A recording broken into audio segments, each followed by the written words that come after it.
Oh, that didn't, I don't know why that was muted. That's terrible. That didn't even give me a little red light that said there was a thing. You just had to look at my pretty face for a minute. Good evening, ladies and gentlemen. You know what? Screw it. I'm going to start over again. Hold on. Let's just start like live from this day. Hold on. I don't care. At this point, actually, the funny thing is, I bet you anything, this was a settings issue. I'm doubling up. Rob, ever since we decided to go with this route to get audio into the thing, I know you know it's being weird. 3, 2, 1, and yeah, there it goes. Right back in there. That's not how it's supposed to work. It's not supposed to do like that. It's supposed to do like that. There you go. Why you gotta reset on me? Why you gotta do it? I don't know. Oh, yes. Why you gotta mess with my thing I got going on? I fixed it. I made it all better. Welcome to the show. It's a holiday, man. We're taking it easy. Ain't nothing gonna bring me down. Good evening. Let me start that intro all over again. I'm Hal Sparks. I'll be Hal Sparksing the rest of the evening, and I'll be your Hal Sparks as far as your Hal Sparks needs need to be met, which is quite a lot, quite frankly. And I would like to say for the record that if you're like, who's Hal Sparks? I'm the guy who just put his name in your head. And you won't be able to get it out. And you'll go, oh, wait, Hal Sparks. God damn it. Why can't I get that guy's name out of my head? Because I pulled a Hal Sparks, apparently. That's how I did it. You're watching Hal Sparks Megaworldwide. Like, subscribe, give a thumbs up, support the show. Patreon.com/Hal Sparks. Week from Friday, we got a wonderful, wonderful, very exciting flapper show for our Patreon folks. Back to our relatively regular schedule. Last month's show was derailed at Flappers because of the fires. They had a couple staffers who basically lost their apartment, and so they didn't have enough people as everybody was moving, or they were trying to bring people in who could run their shifts and stuff. It was pretty terrible. We love Flappers, and so I will be yet again continuing to do my gratis shows there as my way of making sure the club stays solvent and value and maintains its value as a comedy club. Now, so hit that like, all that stuff, yada, yada, yada. We have a bunch of stuff to cover today, but first of all, we must say hello to the chat room itself. Hello, chat room. Hello. How are you? Hello. What are you doing? And hello. Lots of stuff to cover. Yes, thank you, Julie, reminding them. Also, we have a Substack. Who's we? I have a Substack. What is royal we shit? I have a Substack called the Hal Sparks Substack Mega Worldwide. And that goes along with the Hal Sparks Podcast Mega Worldwide and the Hal Sparks radio program Mega Worldwide and Hal Sparks Mornings Mega Worldwide. Check them out. Infotainmentwars.com. Subscribe, etc., etc. There, I did it all. Are you proud? Are you happy now? Yeehaw, it's Hal Sparks. I agree. Hello, Arizona Sunflowers. What's happening? What's up, Jerry? What's going on? Hi, Crystal. Good people. Andrea, what's going on? And, of course, our beloved CSL, who has the unfortunate job of combing through clips and trying to find ones that I have not seen myself over the last little bit. Whew, that's a difficult one. But I've been drinking from the fire hose of news lately, and most of my stuff, I will say, is that I've avoided, and I think this is wise, the sort of right-wing media, in that I'm going straight to what's actually happening on the ground. So I'm watching a lot of C-SPAN, I'm watching a lot of actual committee hearings, and they are, don't get me wrong, hilarious. And at some point, I may have to go through an entire one, like I used to do the Trump. I would you call them the rallies at a certain point. Anyways, I would do his entire speech, his blather, and do the entire thing end to end. And it was a lot of time. It took, an hour of that takes me, a few hours to cover, because there's so many lies and so much BS and so much to cover that I felt like, it's a lot. It's a lot. So like one note shows, but they have value, because then you see in the context of everything, you're like, oh, okay, I used to worry that this guy was going to take the world down, and now I realize he can barely pull his pants up. And we're gonna pay a visit to some folks we haven't seen in a little bit today, ladies and gentlemen. Pikeville, Kentucky flood coming up. Yeah, well, I had to check in on all my relatives in Kentucky because of the because of the flooding. It's not good. I think the death toll's up to 8 now, and Trump's like, Bashir asked for federal authority to declare an emergency. Trump said yes, but then blah.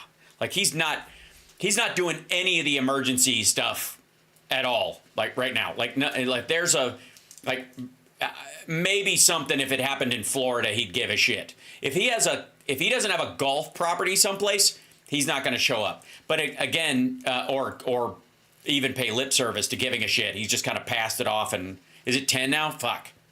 Thanks, Lisa. Well, from Cape Town to Pikeville, both black men and white. I used to go to Pikeville for scout jamborees when I was a kid. So, yeah, I slept on a lot of damp ground around Pikeville. So Alexa says, this is bullshit. People need help. I agree. But I also have to say, I don't know that Trump being involved will help. To some degree, it's almost like his attention fucks stuff up. So if he overlooks a threat or something, it might just let the people, hi, Nigel. It might just let people get on with working on it, fixing it. You know what I mean? By the way, that was a line from Dark as a Dungeon, which is an old coal mining song. Well, it's dark as a dungeon and damp as the dew, where the danger is double and the pleasures are few.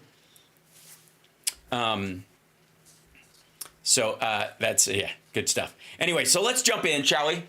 As how glitching, or is it just me? Quite frankly, I might be glitchy. Again, it's a holiday, so anything could be happening. Let's jump in and visit a man we haven't seen in a while who doesn't seem to be improving. Ladies and gentlemen, even though he got everything he wanted in the last election, Greg Kelly, still the most miserable man on the internet. I don't know how he manages to do it. It's not even where he's in like sore winner category. He's just a miserable bastard, and that's never going to change. Nothing ever. Can you imagine?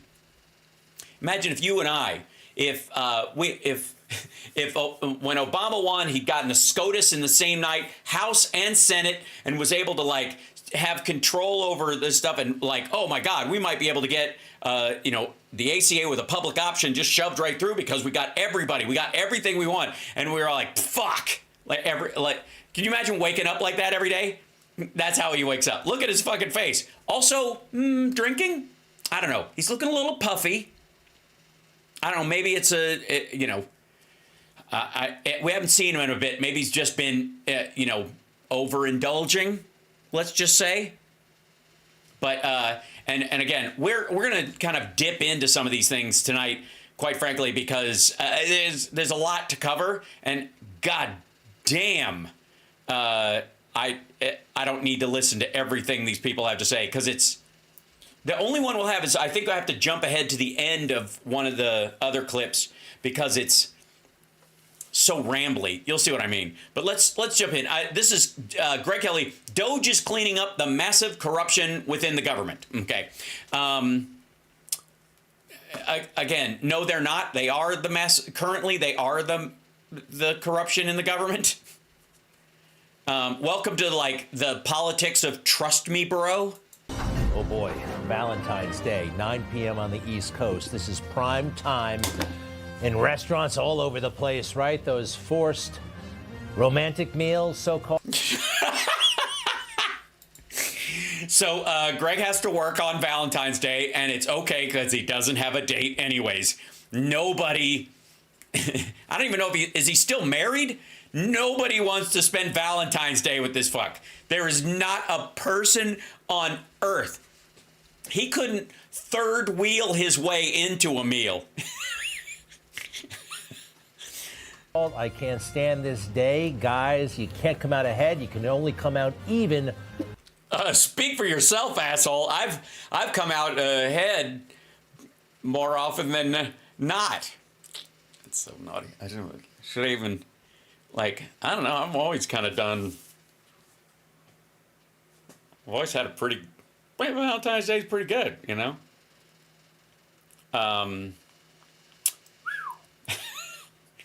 Like I don't even know how to venture into discussing how successful I've been on Valentine's Day over the course of my life. Probably more than I certainly materially deserve if you based it entirely just on my height and looks. But, you know, again, it's about effort, ladies and gentlemen. It's about caring. It's about putting in, you know, it is what you do with it. Except when it's Greg, in which case anything he does is bad. On this phony, it's not even a holiday. You don't even get the day off. It's a holiday. Yeah, it is a holiday. It's just the stuff isn't a holiday just because you get the day off. Stupid. That's just miserable. This is great. What I think of these days, and by the way, this is not a red tie. This is orange and maroon. Has nothing to do. It's not in honor of Valentine's Day. Little defensive. Yeah, I mean, honestly, who are you arguing with? Who remembers when Joe Biden set up the Garden of Love in front of the White House? Remember that nonsense? Oh, God. Yeah, it was a reference to those little candy hearts you get. It was cute. Yeah. I mean, I certainly didn't stay up at night grinding my teeth. I mean, you know what, Greg? I gotta be honest. I think they did this just to fuck with you. Gosh, it was all to create a contrast between him and Donald Trump, right? He's Mr. Empathy and Love, and Donald Trump was the meanest guy in the world. What a dark nightmare that was. Yeah, I tormented by it. Also, the big kind of like weird jingoistic action movie theme song just constantly playing really loud. Can you shut that off? Can you?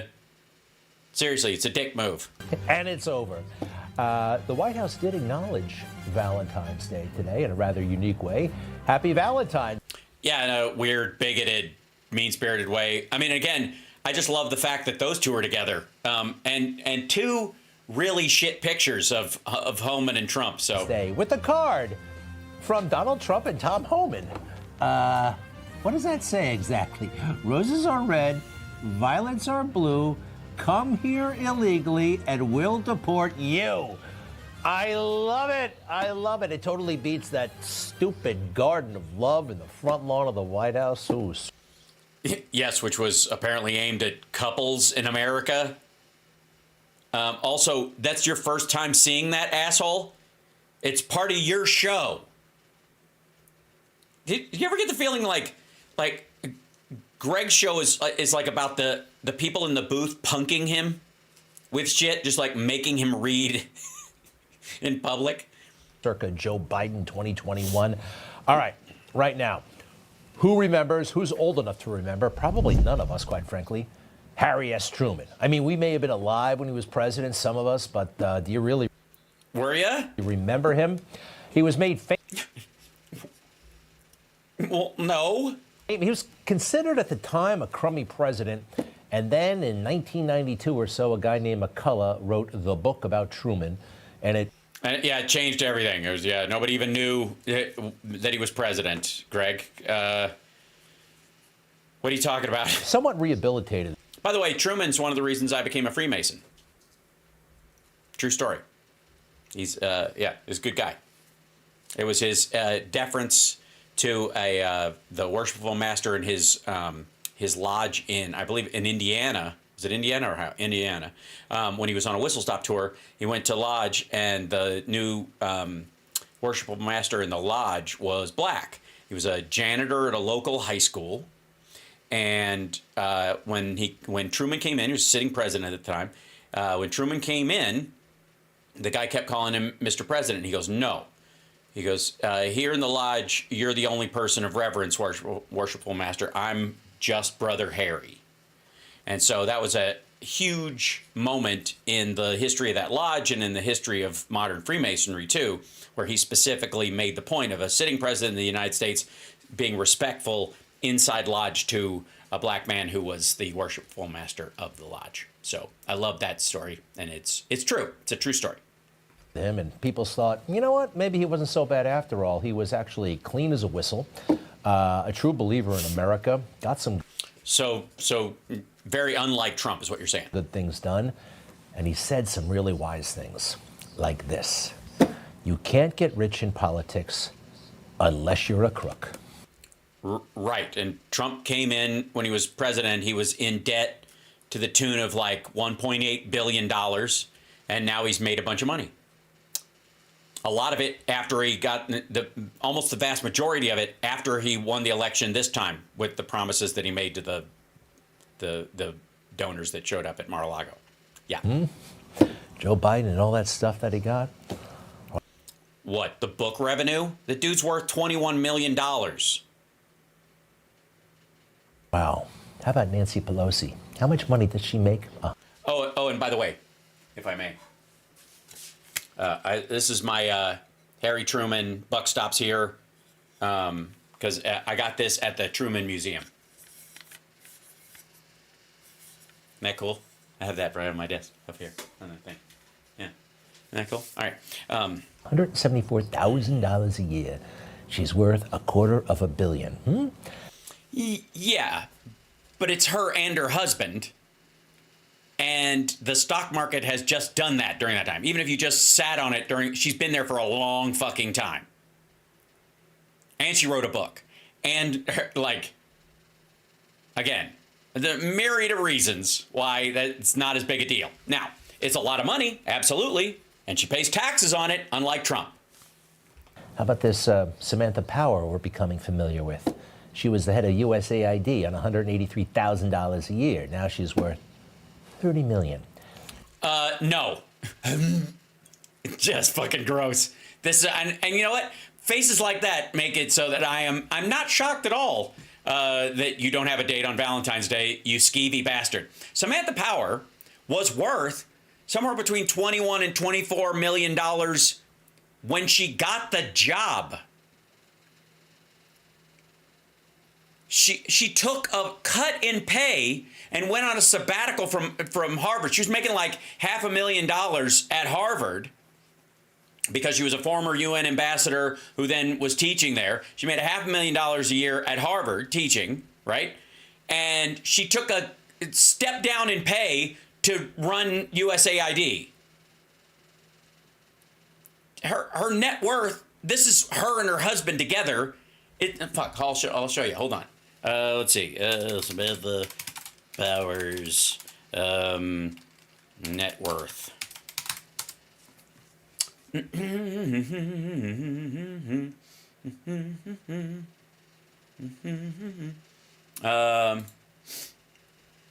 here you go. Well, this is the thing. Former USAID Administrator Samantha Power's net worth skyrocketed from $6.7 million to $30 million in 3 years. That's the story. False. Before becoming USAID Administrator in 2021, Samantha Power reported a net worth of $10 million to $29.5 million, which is like the amount she's worth now, and if she cashed out all of her investments. Her term ended in 2025, so 4 years. Power's assets include compensation benefits from Harvard, which is $500,000 a year, capital gains from Social Capital Partnership LLC, multiple book royalties. She has 3 books. They're all, multi, they're all New York Times bestsellers, and honoraria from speaking engagements, which is the least amount of money she makes. Power solely owned assets decreased while she was Power solely owned assets decreased while she was in the USAID job, and her financial disclosure showed that when her assets, including her investments, were combined with her spouse's, their value remained fairly consistent throughout her term. They went into it. She filed a thing. Her financial disclosures, and here you go, January 2021. This is her financial disclosure. This is executive branch personnel public financial disclosure report. Where is it? Yeah, Vanguard Federal Money Market. She has money and savings somewhere between 100 and 250 because it's across two. It's her versus her husband, or together. A Vanguard thing like this, 50 to 100, which is like how much you could sell it for today versus how much it's worth if you just sit on it or during your term, those kind of things. They do that. And then Society Capital Partnership. She has like it's like an investment fund they have money in. And then, where is it? It's way down here. Or maybe it's up here. Hold on. Harvard. Where's your? Okay. Bloomberg. She got a quarter of $250,000 income per year as a columnist, writing for Bloomberg, and then she made $500,000 working at Harvard teaching. So $750,000 a year.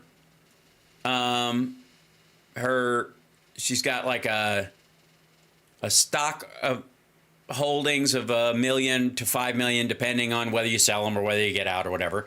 And then where is it? U.S. Bank. I'm trying to find that's her actual assets, and then Vanguard total. It'll be up here. Where's her? Is it like that's a nice living from Harvard, I gotta say. But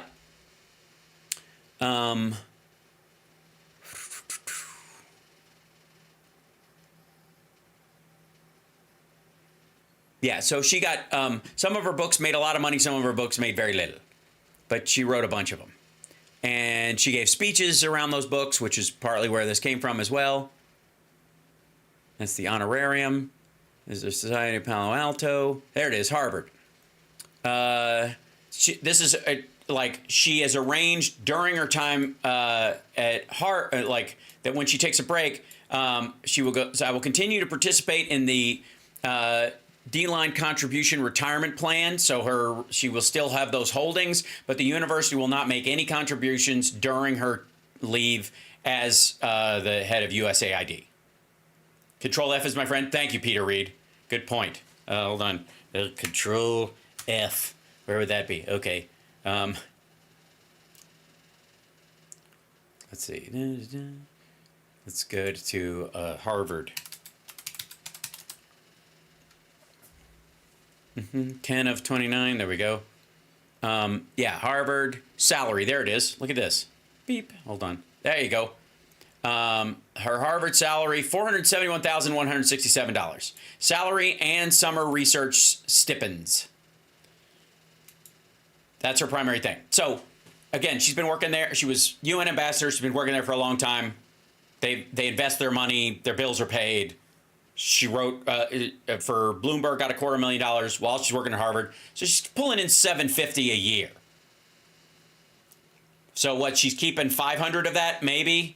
Altogether, if they take every single exemption, and she had the same amount of money when she came in. Now look at this lie. Look at this lie. Look at this fucking creep and his weird lip. And understand, I just want to point out the extraordinary nature of this lie. Okay, she made $183,000. The Harvard continued to pay into her thing. She sat on the money she had, and her husband continued to work. That's it. She didn't get any money from USAID's accounts or anything like that. It's fine.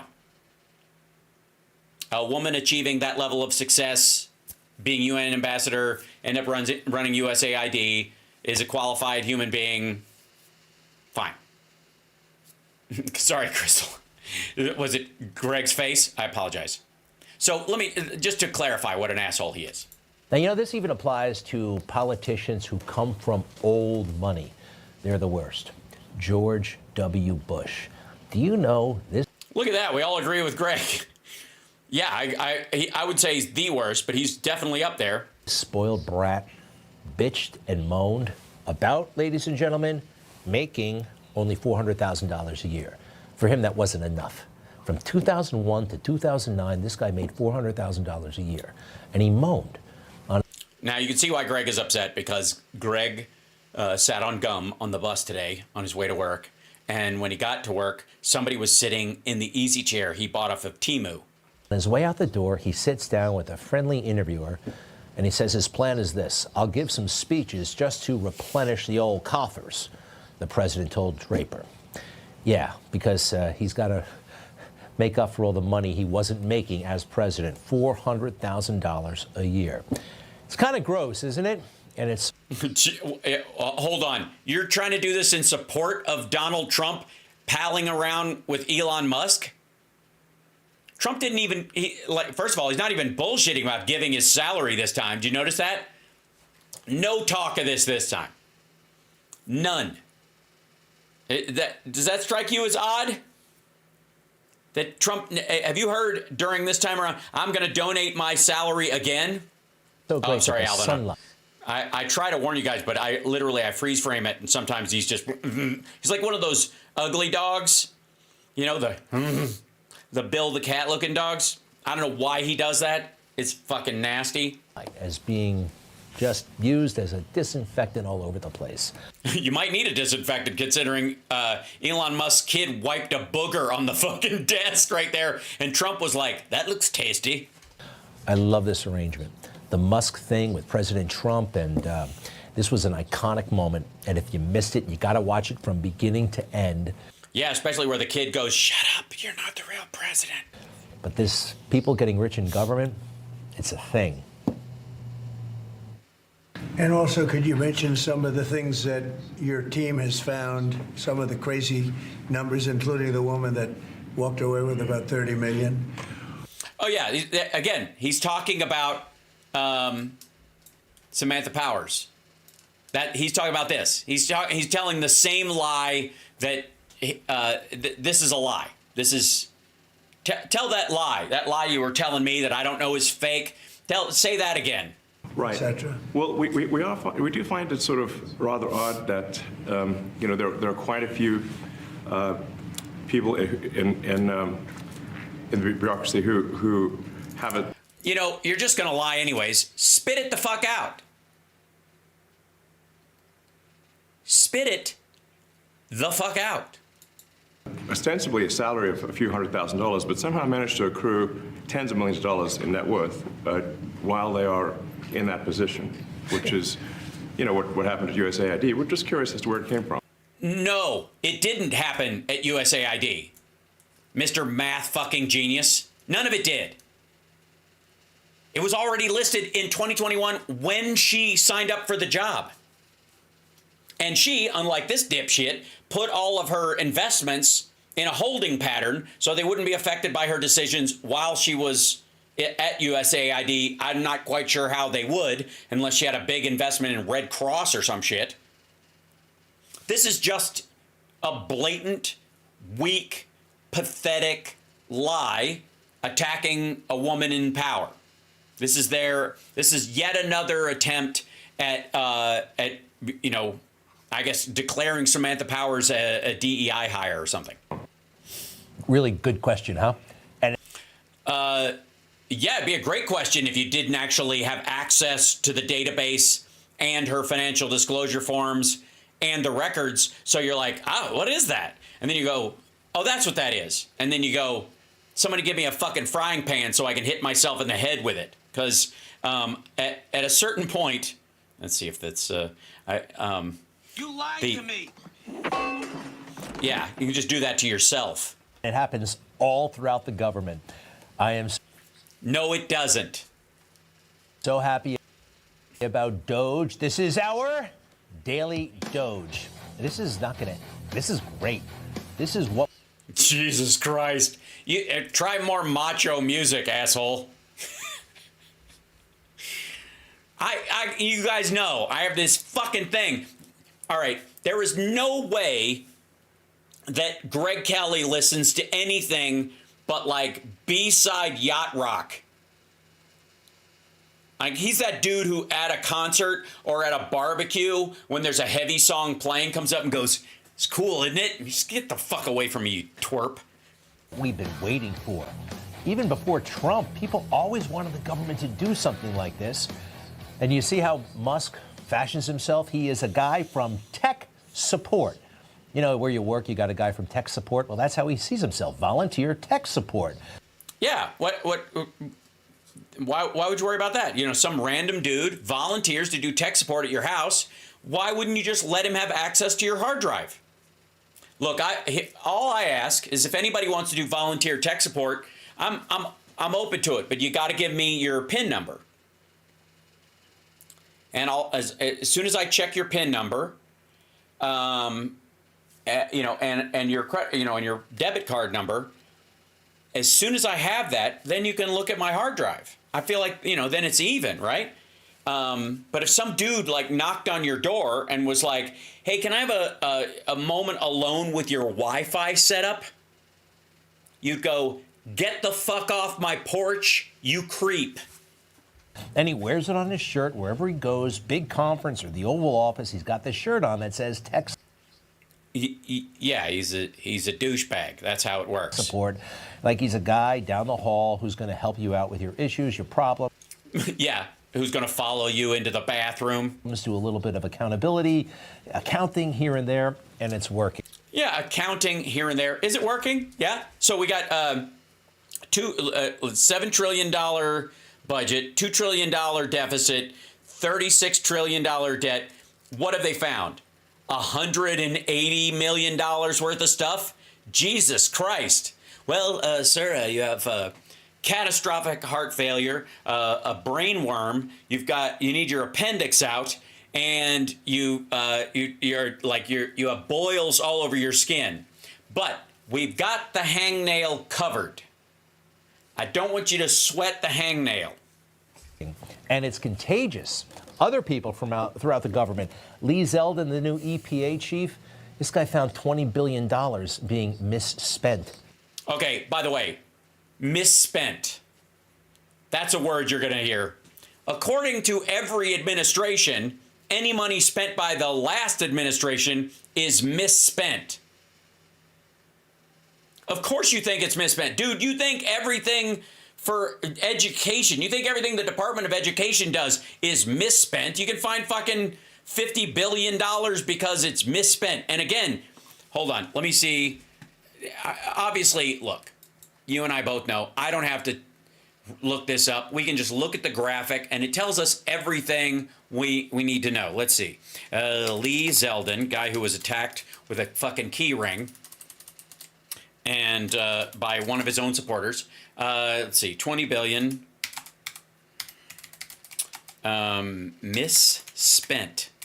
Oops, I can type. EPA Director Zeldin exposes Biden tossed $20 billion of gold bars off the Titanic. Okay, this is the vows to recover $20 billion tossed by the Environment Administration. It was put into an account to be distributed on stuff that was put out. Okay, yeah, okay, I know what this is. Hold on. Yeah. Biden's EPA issued $20 billion in green grants. Now Trump's administration wants that money back. While Joe Biden was president of the United States, he acted as president of the United States. What he did during that presidency was his right as president of the United States. They issued these through his EPA, which he has directive over, and they just want to claw back shit they don't agree with. What'd I say?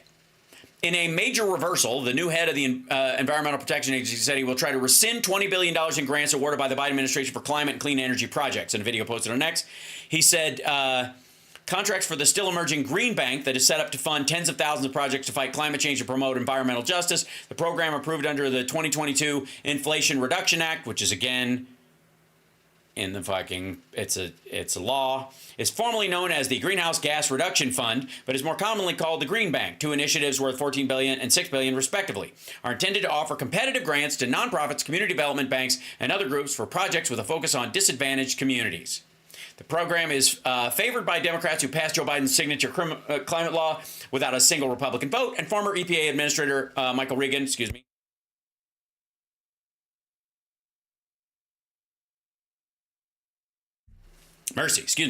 I'm allergic to bullshitting. Frequently cited it as one of his major accomplishments.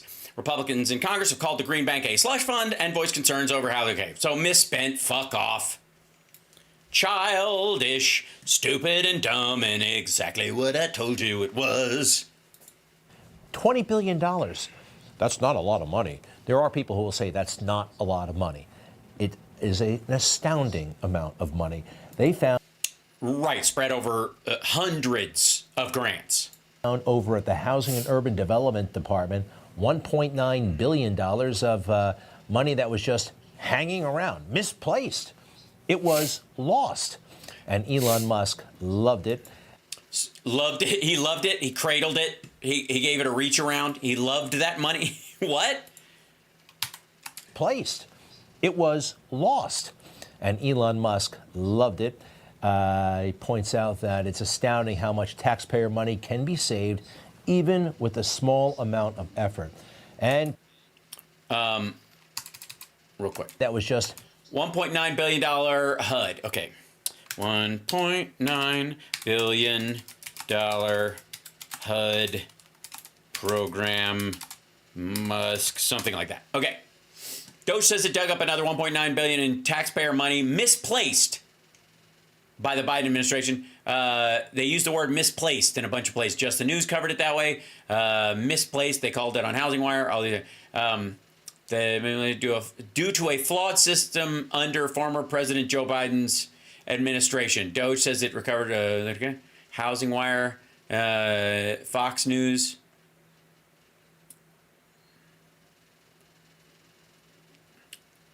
Department of Government Efficiency has recovered 1.9 misplaced, but collaborated on this thing. Recovers lost taxpayer money. The government, let's see, I'll see if I can bring this down here. Boop. $1.9 billion mystery solved. Allegedly misplaced by Biden administration, Doge finds and recovers lost taxpayer money. The Department of Efficiency, tasked with eliminating wasteful spending, announced on Friday that it had recovered $1.9 billion that the former U.S. president allegedly misplaced. Again, this is an attempt to make it look like there was active failures or whatever in this thing. Okay, the funds originally allocated to the Department of Human Housing and Urban Development had been earmarked for Financial Services Administration, but were no longer needed due to procedural inefficiencies. $1.9 billion of HUD money was just recovered after being misplaced during the Biden administration due to a broken process. These funds were earmarked for the administration of financial services, but were no longer needed. The HUD Secretary, Scott Turner, worked alongside Doge to rectify the issue, leading to the de-obligation of the funds, which have now been made available for other uses by the U.S. Treasury. The announcement comes a day after. We will be very detailed and deliberate about every dollar spent in serving tribal, rural, and urban communities across America, Turner said, and what isn't being spent, I think, is really what it is.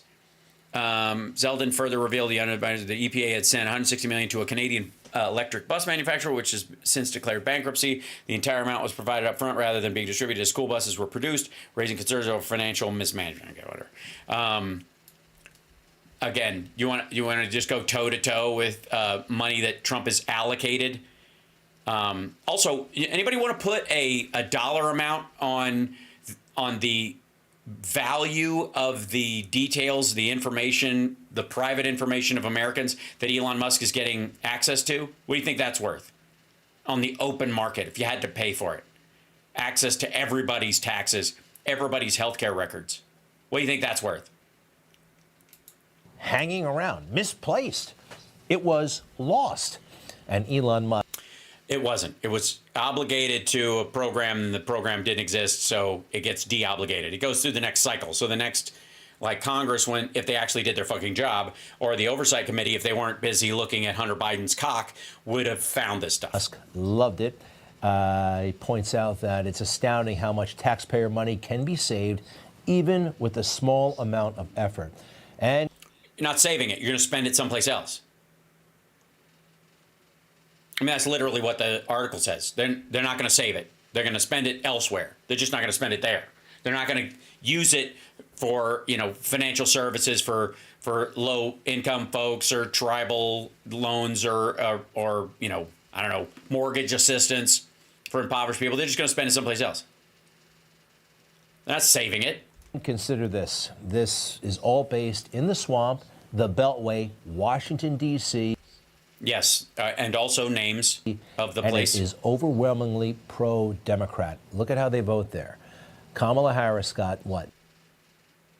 Hold on. Sorry, the Capitol's in Washington, fuckwad.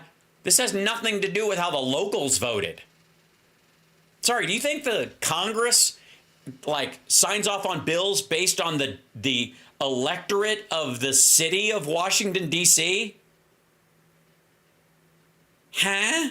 92% of the vote. The bureaucrats overwhelmingly. Huh? Hold on. First of all, a big portion of the bureaucrats that you're talking about don't live in D.C. proper. They have offices there, but they live in fucking Virginia or Maryland because they can have more land in bigger places. What's the idea? Are you saying that like K Street pays their rent with these kind of things?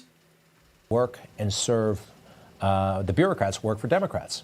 Take a look at how Elon Musk actually frames it. Yes, the bureaucracy is overwhelmingly geared to serve the Democratic Party. Well, I would say the Democratic Party is geared to serve the American people, and when they do the spending that they do, it goes out to human beings. Republicans are geared to give tax breaks to people like Elon Musk. Tax breaks, by the way, he doesn't need. He will never be able to spend a fifth of the money that he has, and half of it will be worthless in a decade. You gotta watch that speech. That's an iconic one. Some of the networks ignored it. It was 30 minutes. Speech? It's prattle. I watched the whole fucking thing, dummy. Long earlier, February 11th. Wait a minute. That's the takeaway? It's that important, and this is your takeaway.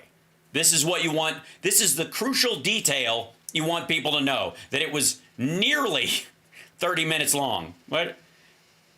Why is the nearly not in red?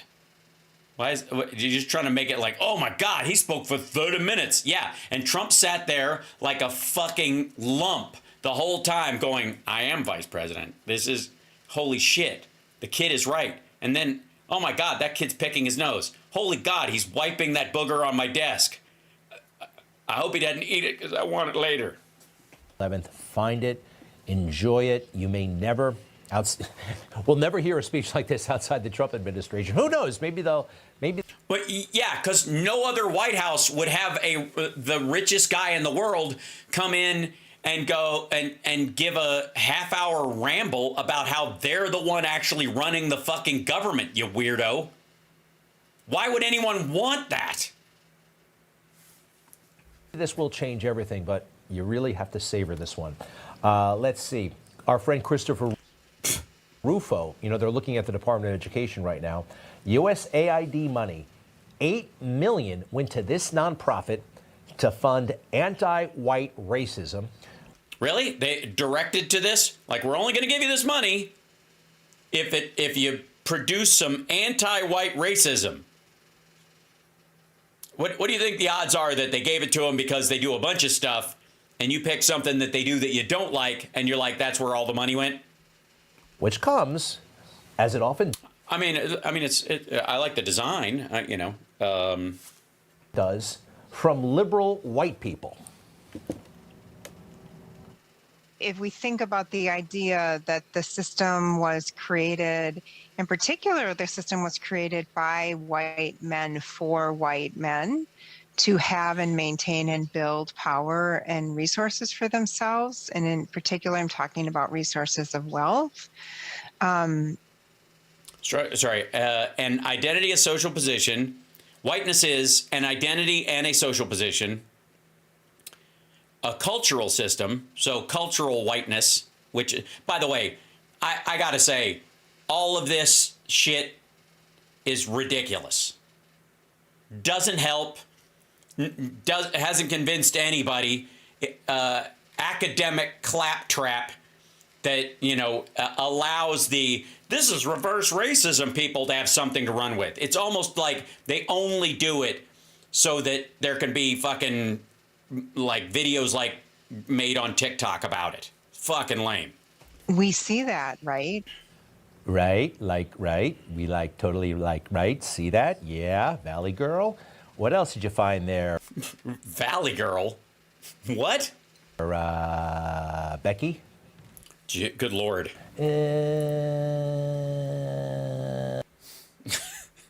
You should maybe maybe think before your face makes a noise, Greg? Maybe? And then what we're seeing, you know, in the country with people not only defending their whiteness, but like really violently fighting for the maintenance of white supremacy. Remember, whiteness, you're supposed to be ashamed of it. It's white privilege. You got to put it down. You got to apologize. No, we don't. Not anymore. That is. Yeah, you're right, Greg. The fact that you're white is the least concerning thing about you. I think your weird lip smacking and your bloviated bullshit and your kind of disgruntled human stuff way outpaces the fact that you are pale. Also, I'd like to say for the record, as somebody who is white, I'm offended. I'm actually not offended. I'm kidding. I don't get offended. Offended is on behalf of someone else. I'm insulted by this. I find it insulting, especially as somebody who grew up my whole life to be taught that everybody's equal regardless of their skin color. Our generation focused on that kind of thing. So these people are like late to the game and trying to show off to somebody else and random. But all it ever does is just stoke libs of TikTok videos and stuff. It's almost like it was only fuel for that. And you could argue that if USAID spent money making this shit happen, it was like it was allocated by the Trump administration so that they'd have something to go, see, I told you, they just don't like white people. Such vile nonsense. And Elon again points out that crazy video, so many situations like this, USAID, government money going to fund that crazy anti-democratic, anti-American propaganda designed to rot this country from within. Or there's an organization that does stuff for like equal rights on a bunch of different fronts, legal issues, advocacy, financial support, all these other things. And they also have these little powwows about this stuff that maybe go off the rails or go far beyond the whole purpose. So you fixate on that part so you can eliminate all the good things they might do. That's a possibility too. And this is contagious, folks. This is catching like wildfire. Corporate America, they're fired up. I mean, even educators, some of them are like, you know what? Maybe we can push back in a good way against the woke ideology. You ever hear of Congressman Mark Green, Tennessee, I believe? Neither have I, but he's great. Neither have I, but he's great. He's on the House Foreign Affairs Committee, so he's going to really deal with America. I saw firsthand their willful refusal to protect this country. Under the guise of foreign aid, USAID has been an unapologetic front for a far-left agenda. It has been... Dun, dun, dun! It has been protecting the lives of gay people in countries where their lives may be not worth so much and they might end up getting killed. And I am offended by that. Become self-evident. There weren't a handful of foolish policies, but rather a coordinated strategy. You know why Greg likes this guy? Anybody know? Anybody know why Greg likes this guy? Because he's looking down. He's reading like this. It's just like Greg. I saw firsthand.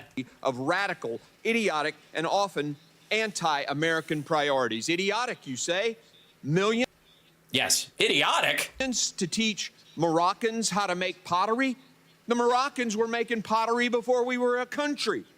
This entire debate today and the crocodile tears. How much millions? Sorry, millions for Moroccan pottery. This should be good. Millions for Moroccan pottery. USAID, I guess. So there's a pottery class. Let's see. The USAID began a $30 million four-year plan to help increase the economic competitiveness of Morocco. This would be only Washington would. Here you go. Yeah, this is it. Only Washington would politicians spend $27 million to teach Moroccans how to make pottery. Mostly false. Okay. Would politicians okay about it? The race to fill retiring U.S. Senator Saxby Chambliss's seat is in full swing with candidates on both sides of the aisle jockeying for early position. Former Secretary of State Karen Handel has taken this topic to another level. Only in Washington, she puts this out. Handel is planning to chronicle 42 ridiculous things that happen only in Washington. For example, Day's Aid is only in Washington could politicians spend $27 million to teach Moroccans how to make pottery. While Morocco is no doubt a lovely place, we have families in Georgia that are being hurt by high taxes, fueling out-of-control spending. What's worse is the program was deemed a failure, she continued. Almost $30 million for pottery classes in a country sounded outrageous. We decided to dig a little deeper. Why bother? A press release accompanying each day's item includes sources that Handel's team has used to make the statements. From the day 8 item, the sources include a couple of news stories about the spending of Handel's spokesman that Handel's spokesman provided. The claim has been repeated by politicos before, including conservative commentator and guy who had to pay $32 million to a woman to keep her quiet because whatever he did to her was so awful it cost more than $30 million to get her to shut up about it. Barf, barf. Earlier this year, PolitiFact was constantly into this claim as a portion of a 3-part statement made by the congressman. Much of the background about this claim originated from a similar aggregation of alleged wasteful federal government spending done by Tom Coburn. Each year, the Republican senator of Oklahoma releases an oversight report of unnecessary, duplicative, and low-priority projects spread around through federal government in a document called The Waste Book. This is also something that Rand Paul does. It's the same shit. And it's oftentimes the same things. And so we get to hear the same shit 3, 4, 5 times. Wastebook 2012 highlights the pottery classes as an example of wasteful spending, but notes that only part of the $27 million of the U.S. Agency Fund for International Development project went towards the classes. In 2009, USAID began a $30 million 4-year plan to help increase the economic competitiveness of Morocco. The plan includes 5 projects, with Morocco Economic Competitive Project, accounting for $27 million, or 90% of the overall plan. The competitive project, scheduled to run through September 30th, 2013, initially included a provision for a $7 million 1-year extension. But because of anticipated budget cuts, a change in mission strategy complications with the task order and poor implementation of some activities is unlikely the project will be extended, according to a December 2011 report. The initial goals of the project were to improve the country's business climate, work on ways to use water sustainably for agricultural growth, and strengthen workforce development. A key part of the project including training Moroccans to create pottery to sell domestically as well as internationally. But the pottery program was riddled with problems, the audit found. For example, a translator hired to translate the instructions from an English-speaking pottery trainer to Arabic-speaking attendees was not fluent in English, which resulted in communication breakdowns. Also, some of the materials used by the pottery trainer were unavailable in Morocco. I guess they haven't been making shit. Yeah, and again, this is stuff that they've been talking about this for a long fucking time. Elon Musk didn't fucking discover this. This is not new. If you'll notice, all this shit, this was part of a fucking 2009, a 2011, 2012 bitching, and it didn't continue. It ended. All these assholes are going back through stuff that was either temporary, already halted, many of it by the Biden or the Obama administration. Ultimately, the audit found that the pottery portion of the competitiveness project was poorly implemented, had limited impact, and its intended focus on women and youths was not fulfilled. In November of 2011, response letter, USAID Morocco's mission director characterized the pottery training as a minor activity within the competitiveness project. The pottery training portion of the project represents only a part of the project's engagement in the country's pottery sector. In fiscal 2011, the component accounted for 8% of the annual project spending, the mission director wrote. Which was, again, it had a $27 million, so 8% of that. The former, so probably $2 million. And change. Former candidate said that the federal government spent $27 million teaching Moroccans how to make pottery. This claim has been a popular touchstone. Right? It's horseshit. It's just repeated, lazy, stupid bullshit. And by the way, yet another. I'm moving the goalpost. How am I moving the goalpost? Back into position where it actually should be instead of putting it midfield where they want it. Yes, I am moving the goalpost. I'm moving it to the end zone where it fucking belongs. And again, the whole purpose of this is, oh my God, look at this is the Doge report. Remember this motherfucker started this thing with the whole, like, we're doing a Doge thing. And he had Doge theme of Doge and Doge, the Daily Doge, right? He's playing the Daily Doge. And what is he citing as the Daily Doge? A Samantha Powers comment that Elon Musk makes in a half-hour speech. That's the one thing he pulls, and it's a lie. And then he pulls this motherfucker who's bringing up something from a decade ago, over a decade ago, as something like, oh my God, Elon Musk is so smart. We should give him access to all of our programs. Like, Jesus Christ. These have been around for a long time. As a matter of fact, a bunch of these assholes either weren't even in Congress when it was voted down or ended. From Democrats just goes to show what's wrong with this town. Not a single Democrat I've heard has expressed dismay at the many examples of crazy, wasteful spending. I don't understand the objection to a deep dive in how we spend our money, but I don't either. That's your job. Actually, this is the Foreign Affairs Committee, so maybe USAID would fall into this. This makes sense. But here's the problem. I don't give a shit if Musk deep dives into the auditable books of the federal government. There's a whole fucking website that shows what shit is spent on. I do have a problem with him getting unfettered access to everybody's social security number. Stop strawmanning this bullshit. Fuck off. I don't care. Fucking Clinton had a similar program to Doge where they were going to go through this. See if I can find this for you. Let's see. Clinton and Gore government efficiency committee. I don't know what it was then.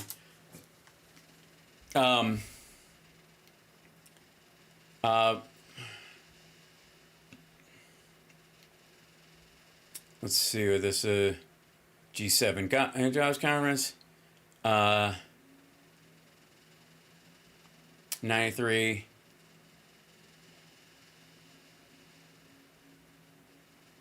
Yeah, here you go. Check this out real quick.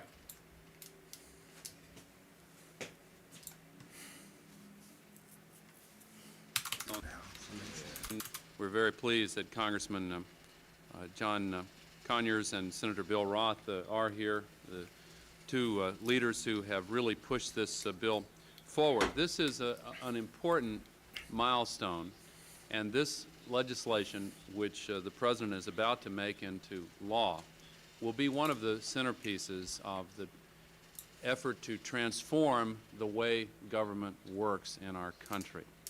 This will put us on the road towards something called performance measurement. That sounds like a technical phrase, but it's a very revolutionary change compared to... And by the way, it is specifically why Clinton and Gore had a surplus at the end of their presidency.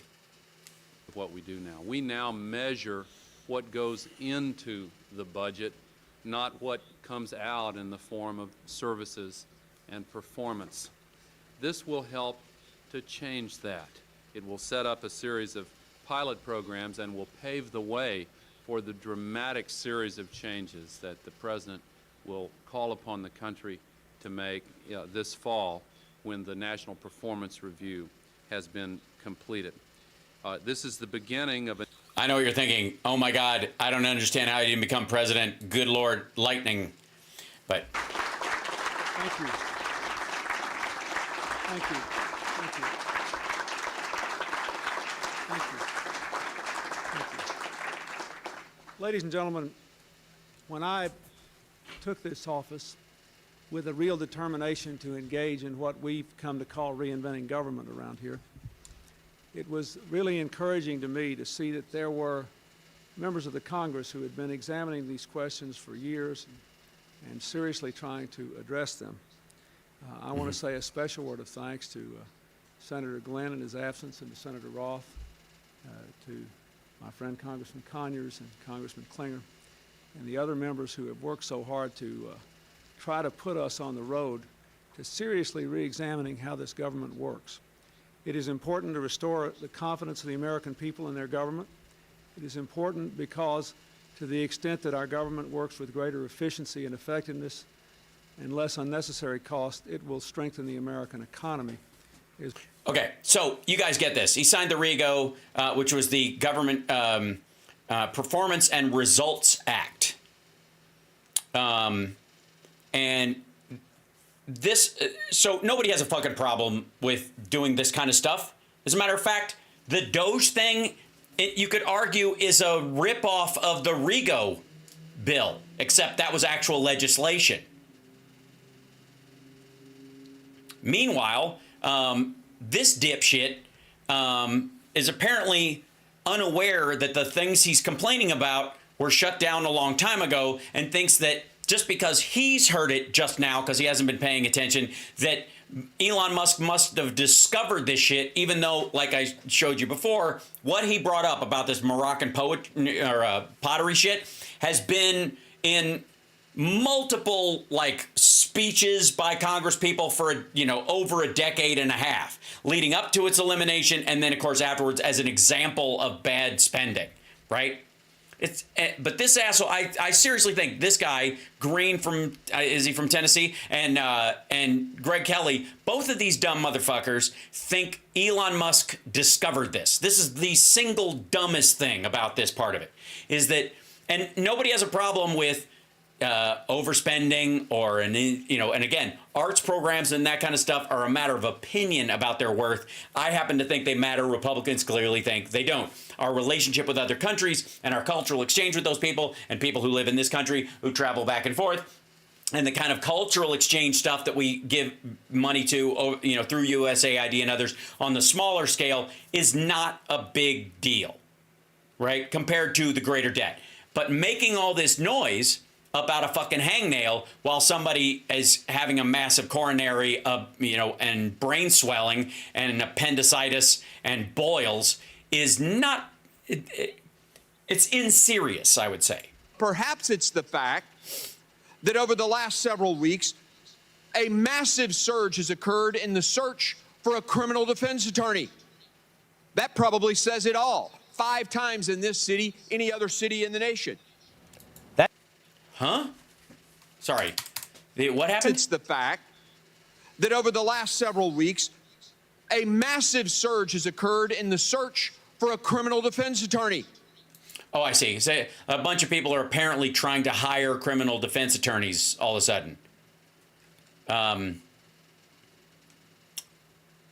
Again, sounds like politics and bullshit. I don't honestly, I haven't seen a story about any of that. He seems to be talking out of his ass. This seems to be more of an accusation than something, but okay. That probably says it all. 5 times in this city, any other city in the nation. So 5 times more people are looking for a criminal defense attorney in Washington, D.C. Oh, you mean all like the Jan 6ers who are going back to jail? That's interesting. They can actually track that, who's Googling what. And they're lawyering up in Washington, D.C. I think this is fabulous. Keep going, Congressman Green. Also, wait a minute. First of all, that I don't get that that's what he said at all. But you're happy with the idea that the government can track what people are Googling.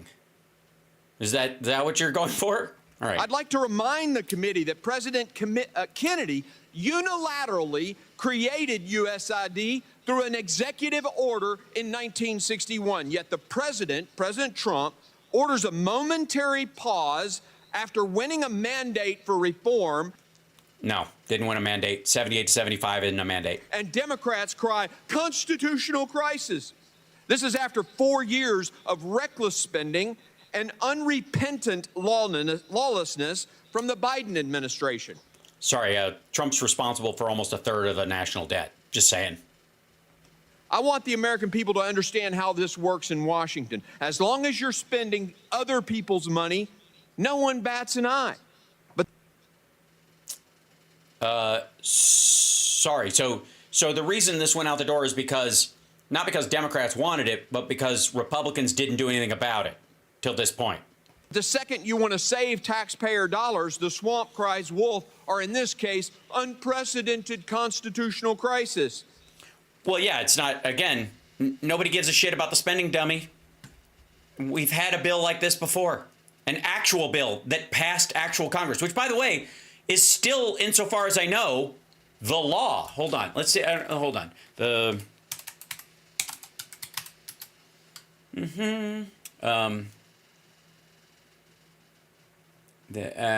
see. Rigo Act, Clinton. Let's do it that. Doge government work recalls Clinton administration's Rigo initiative. There you go. All right.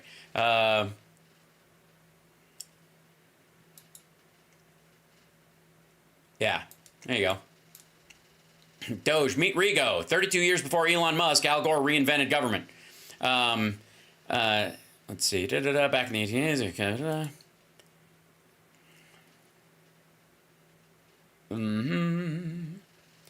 Remembering Rigo. There we go. Department of Government Efficiency, or Doge, right? Which is fake. Rigo is a real law. Reinventing government. Rigo. That would be the. Drain the swamp. Culling the federal workforce. This is what it did. Then, as now, the plan was to take a holistic look at government and recommend changes to improve how taxpayer dollars are spent, including culling the federal workforce, cutting regulations, and more. In September 7th, 1993, Bill Clinton and Vice President Al Gore present a report on increasing government efficiency as part of Clinton's charge of reinventing government. That's this right here. And it's showing you all the like the regulations and all this other stuff. They were making a point about this. Nobody has a problem with any of this shit. I don't have a problem with this. Do you? The problem I have is with this motherfucker and his weird non-governmental employees being able to break into private information, the private information of every American. That's it. Nobody gives a shit about the cuts in government. And also, when it comes to something like USAID, the kind of like blind shutting down all of it instead of actually going through it with a fine-tooth comb, just like stopping it all of a sudden and fucking up people who are counting on it, especially like those people who need food. I'm not impressed. Your Christianity sucks. You're terrible at it. You needed a bullish wind so much that you were willing to starve people or deny them medical aid so that you could cull a couple of $120 million from a $40 billion program? How is that efficient? How is that proof that you are going through it with a fine-tooth comb and looking over everything? It sounds like you're just grinding to a halt and you only turn on the stuff that when people are harmed right away. This breathless, fake outrage from the left is utterly insane. Also, it's not fake outrage. They actually give a shit about the people being harmed by this. Stupid. And you know what the American people, they can see right through it. Can they see right through the fact that the Moroccan pottery thing you brought up was from 2009? Generosity of Americans and the blessing of giving aid to others has always been one of our most valuable tools for diplomacy. Which is why you don't want somebody to just come in and shut it all off just to make a fucking point. American people have a proud history of championing aid to our fellow man, but lawless... Right, which is why if you're going to pare that back, then you've got a giant team. You have the entire federal government at your disposal. You have a committee in Congress and a committee in the Senate that's named after your whole Doge approach. So roll up your fucking sleeves and figure this shit out. Don't just cut off everybody and go, I don't really care if somebody dies during the process. If you're not getting aid to them, were they ever supposed to survive? Bureaucrats have poisoned that goodwill. You see how I play the sound bites a little bit longer, right? Why, were you napping? The average soundbite is 4 seconds long. They use it as an... Greg, just because you're filling your show with other people's content, you don't get points for that. I stop as often as I do so that I can't get hit by a copyright strike for the shit that I do show. Emotional explanation point. I think We need to let these things breathe. I hope you don't mind. Let me know if you think they're going on too long. But this stuff... Yeah, they'll let you know. They'll write you a letter. They don't have shit to do. Needs to be heard. And we checked it out. He's absolutely right about JFK and that executive order. There was no outrage about anti-democracy then. It is all... Yeah, because people didn't rely on it. It was brand new. And then it was funded by the government in the budget. All crazily rigged. It's so superficial and shallow when you think about it. Just... No wonder you feel so at home. Anything Republican, or worse, anything MAGA, must be a threat to democracy. All right, next, please. Also, I would like some proof that Trump or Elon Musk are MAGA. Because I think Elon Musk, the evidence shows that he and his mother particularly are still grinding about the end of apartheid, blame America, and want to bleed the place dry and build their own coffers where they could just live anywhere. They don't give a shit. Why would I believe this asshole actually cares about the country? If he did, he wouldn't come in and immediately shut off food aid for people or screw up farm programs. He would go through it carefully. They wouldn't just come in and pull a goddamn switch, especially if you're supposed to be so fucking smart. If you've got AI and you've got all this kind of stuff, wouldn't you use it to comb through stuff and go, okay, here's the isolated stuff. We can shave this much off of it. But basically you have him and Trump going, fuck this place and fuck these people. If they die, they die. Like, that's really what this is about. So prove to me they're fucking MAGA. I don't buy it. I happen to be MAG for those that are interested. Make America great. I think greatness, like perfection, is a road, not a destination, and it certainly doesn't mean going backwards. So the idea that these assholes actually are quote-unquote MAGA or America first is citation needed, is what I'll say. This is another speech you got to watch, folks. J.D. Vance, what a gift. What an act of brilliance and kind of generosity in a way for Donald Trump. Generosity? Sorry, so it's an act of generosity so that Trump doesn't have to fly to Munich? To pick this man for all of us.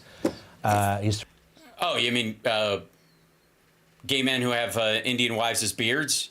I mean, I didn't realize, Greg, what your situation was, but hey, right on. More power to you. Terrific. And he went over there to the Munich conference in Europe. The audience was not digging him, but we were. Maybe they didn't like it, but they needed to hear it. Europe has become one of the crazily kind of socialist, anti-democratic places on earth. And he goes right into the belly. Yeah, no, it hasn't. No, it has not. And also, Europe is a lot of different countries with a lot of different issues, stupid. Belly of the beast, and he tells him that. The threat that I worry the most about vis-a-vis Europe is not Russia, it's not China, it's not any other external actor.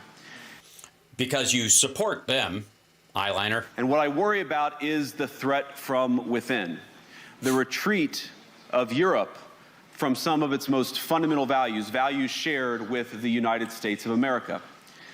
Now, I was struck that a former European commissioner went on television recently and sounded delighted that the Romanian government had just annulled an entire election. He warned that if things don't go to plan, the very same thing could happen in Germany, too. Now, these cavalier statements are shocking to any Andrew Tate fan.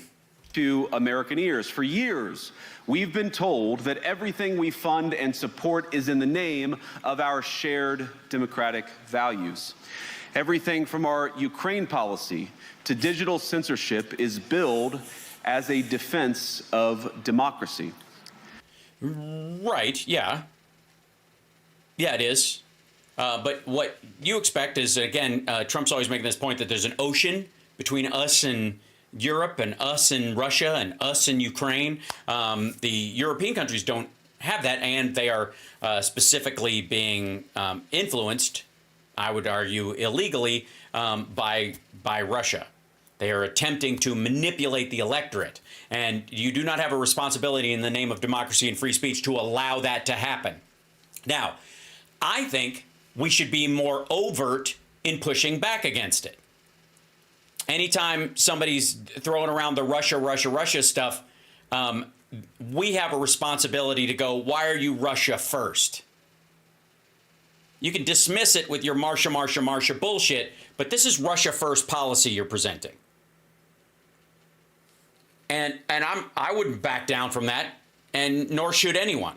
But I think people do. I think they kind of either they let them say the Russia thing and then they go quiet in response to it.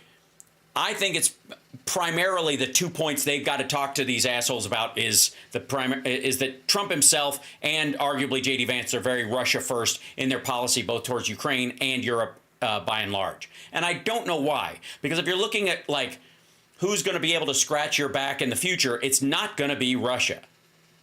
At this point, it's almost, in Trump's case, it's this kind of borderline like racial superiority thing, like the beauty of Russian women and the strength of the Russian men, and they are white and kind of perceived as Christian, right? That's where they found a way to lock in a section of MAGA as being pro-Russia, and they just stick to it. And you're like, why not Germany or fucking the Czech Republic or you know? But when we see European courts canceling elections and senior officials threatening to cancel others, we ought to ask whether we're holding ourselves to an appropriately high standard. Well, I think it's great. And he's... I saw that clip, and I liked it. I think... Right. I didn't know that about Romania. Did you? Yes, of course I did. I watched the fucking speech, stupid. What do you mean? You just told us how good the fucking speech was, and then apparently you're hearing this part for the first time? You're turning me into Jerry Seinfeld. Why are you such a moron? How can anyone be this stupid? You don't watch any of your clips. Don't tell me you're letting him roll. You forgot to hit stop, you dumb motherfucker. They canceled an election. They canceled an election over Russian interference. Yes, they did. Right. Yes. End of story. Like, by the way, you're supposed to go, they canceled it over Russian interference, and that's terrible or wrong or something. But you can't because it's true. There was Russian interference, and they went, fuck you, we get a redo. Our people will vote again. Dipshit. Oh, my God. Chat room, hit that like, will you? It's Hal Sparks, Megaworldwide. I'm Hal Sparks. Welcome. Good evening, good day, and good afternoon. Whenever you're watching this, whether it's live or later on, super chats always welcome. Great support, and I appreciate you guys a bunch. And, oh, I guess not. Do I not have... Yeah, hold on. I do not have the Venmo in this thing. That's terrible. I should. Payow! That's a little much. I think that's overdoing it, personally.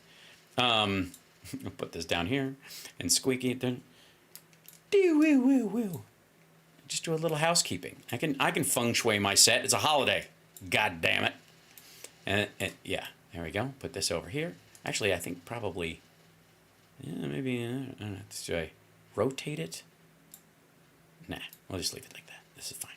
It's fine. I know. Here, up here. That way I don't cover up what you guys are saying. There we go. So la-di-da, thanks so much. And then, I've got to add it to the vertical one so that the people on where is it? Instagram, you guys got to be able to help too. Well, that's very big. Instagram, see that thing? Like, you can buy me a cup of coffee, will you? Pam Johnson, do you have a Venmo account? I might. I don't know. I'll have to check. I'm fairly certain I do. We shall see. You think it should be left of my head? My left or your left? Like here or here? Up here? Put it up in the corner. Then my head goes behind it. I don't think that's not classy. I'll tell you what. I'll put it behind my head. That way, if I move in front of it, how about that? That way, you'll have to like look for your moment. Okay, that's enough. All right, let me move on to the next thing. Now, we have not seen, and I do mean not seen, a lot of this dipshit in a while. This is so there's a problem Republicans have right now. That whole day one shit you were hearing from Trump, yeah, has not worked out. Not at all. It has. It's been more than a day, and still Ukraine and Russia continues on. Obviously, not all the hostages are back. They didn't come back on Saturday from Gaza, and obviously, in like the cost of groceries, Trump's third favorite word after Jesus and money and tariffs, is that hasn't come down. The cost of groceries hasn't come down. The price of eggs is going up, whatever. So the truth about inflation sounds to me like this asshole might be making some excuses for Trump. Yes? This sounds like cleanup on aisle Trump. Let's see. It says the major difference between the Trump and Biden economies. Well, eggs were like $2.50 a dozen, and they're like $8 right now. Is that a good start? Well, I got to tell you, I think the left just doesn't know what to do. Well, I know you would call me left. I don't necessarily buy into the left-right paradigm idea. It seems odd, especially considering you and Russell Brand and Jimmy Dore overlap quite a bit. So again, I think it's more like a clock, and you guys are about 2 minutes to midnight all the time. But I will say, am I too quiet compared to this guy? That I know exactly what I'm doing. For the record. They are on the ropes. And then you put somebody like David Hogg in as, well, I mean, what are you thinking? Oh, in the DNC, right. Vice chair of the DNC? Yeah, what are you thinking? I'm thinking he's a guy who was directly affected by gun violence. He grew up being a political activist. He's been great at fundraising, and he's got a great story to tell, and he's great at organizing. He's basically grown into an organizer in that regard. So I think actually it makes a shit ton of sense. They've learned nothing. Nothing. I think they're just panicking right now. And there is a reason to believe, if we're being honest here, that the American people are fickle, and they usually just run out of gas for whoever's in office. And you can't look ahead and think, okay, this is 40 years of success ahead. Like, they're going to do something. Right now, they're flailing, though. Yeah, but we're 3 weeks into this. We need to remember. But you also have to. Okay, Stu's making the point that everything what goes around comes around, and there's no guarantee that Trump's going to automatically just like clean house, and that Democrats are going to be out in the field losing their mind forever, which is what Glenn is kind of presenting. Remember, and by the way, I don't see Dems panicking at all. I think right after the election, I think a lot of people were apoplectic about it, needed a break. I think a lot of people were getting enraged as a lot of this shit started, especially around what Musk is doing. But I don't see people like. As a matter of fact, I'm very proud of you, audience, if I may say so myself. I have seen an incredible. I've seen the whole exhaustion storyline dry up. And I'm really happy to see that. That so many people who during Trump and during even during the election to some degree were going, oh God, I'm exhausted by that. I'm exhausted. This is exhausting. And I'm hearing less and less of that. And I'm very proud of you. I know what work is, and I know it can be overwhelming at times. But like everybody, this like the sort of self-victimization has dried up very quickly, and I'm very happy about that. And I think it's a turn for the better, but I think it's a permanent turn. I'm being hopeful, as I often am. So here we go. That it wasn't too long ago that books were being written how the Republican Party will never come back. Yeah, it's over. Yeah, they haven't though. I mean, MAGA turned into a political force that bullshitted a bunch of people and got into power, but it wasn't so that the Republicans could come in and live up to the credo of conservatism. They've been kicked to the fucking curb. You guys spend more time attacking rhinos than you do Democrats, quite frankly, which is also one of the reasons why you think Democrats aren't doing anything, because they're stepping back and letting these assholes fight, which I believe is a smart tactic. It'll be 100 years of Democratic rule. There was a book, was it James Carville that wrote it, about how Republicans would be a regional party only? I'm going to come down here. We see these Republicans come down there. They don't got a raccoon's chance in a whorehouse of finding it out some way. If you got it, let me tell you something. That cricket cannot fiddle, and nobody can tell me different. Right. Yes. This is after Barack Obama's 2008 election. Mm-hmm. The 2010 election was the biggest wave election in 100 years. Yeah. That's how fast this stuff. Yeah, I wouldn't bring that up because it sounds very close to like since around the time of the Civil War. Can dry up. So this is why I'm so encouraged by what Trump is doing here, in that we are at a situation that he's realizing that he doesn't maybe have the longest road to do all of this stuff. Oh shit! You mean you agree with me, Stu, that the dude's probably going to keel over? He's got to get it done, and hopefully it works and excites the American people. Hopefully. We don't lose the House, for example, in 2026, which is usually what happens. But you have to have somebody competent to run, somebody who has... Not during the midterms, you dumbass. That isn't about the presidency. That's one of the reasons why it shifts, stupid. Vision. I mean, when you're putting in as your vice chair David Hogg, it doesn't show, it's a somewhat meaningless role, but still. I know that, but still, No, not but still. Fuck you. Dude was in one of the most well-known mass shootings at a school, has been an activist ever since he was a fucking kid because he almost died that day and his friends did die. And he's been working on these things and building a groundswell and being involved in these kind of issues ever since. He was thrust into activism by a tragic event. Fuck you, Glenn. Shows me that you're still on the same message. You know, I was talking to somebody yesterday. Do we have that picture of the front of Rockefeller Center? This is one of the buildings in Rockefeller Center. Pull it up if you can online. And it is a glass cutting of the front of Rockefeller Center. Did David Hogg do it? Like it was fucking Groundhog Day? You have it? They are working on it. Okay. They are working on it, Glenn. Okay. There it is. So it's hard to see, but see, there's two horses.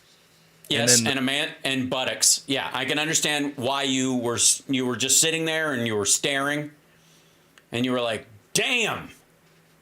And you kept telling yourself, "Look at the horses, Glenn. Don't stare at his damn." And you just kept looking at the naked ass up there, and you were like, "Damn!" Tell us, Glenn.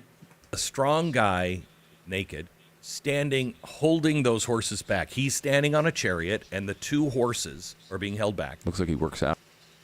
Or, and again, held back. I mean, I would argue that he's got reins on the horses, and they are leaping and running. Hold on one second. I don't know why this is such a shitty picture of this. So, Rockefeller, whoops. Is he the Rockefeller? That's you? Is it Celery too? Rockefeller Center, carving, man with horses, whatever. Okay. Story of Mankind. That's the Rockefeller Center. Art Deco bas relief. The thing. Let me look at the images on this real quick. It would be okay. There's a lot of Art Deco in this. This is the flag. Rockefeller says the Pegasus. Yeah, there's a lot of like Apollo kind of shit. Okay. How about this? Rockefeller Center carving man. Chariot. Yeah. Swing low, sweet chariot. Coming for to carry me. You can't keep me here, Chief. Maybe I'm not going to keep you here. Maybe I'm going to blow your brains out. Well, I'm no lawyer, but I do believe that's a violation of my rights. So Rockefeller Center, glass carving? Glass carving.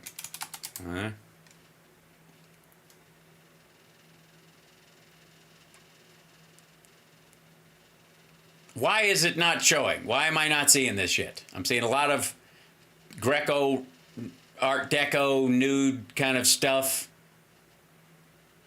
Where is this? All right. Oh. And there is a sunrise right in front of the horses, and you'll see. Okay, right. Okay, Rockefeller Center, man, chariot, horses. Whoops. Motherfucker. Why is this hard? And horses. No, that's a Pegasus again. Uh-huh.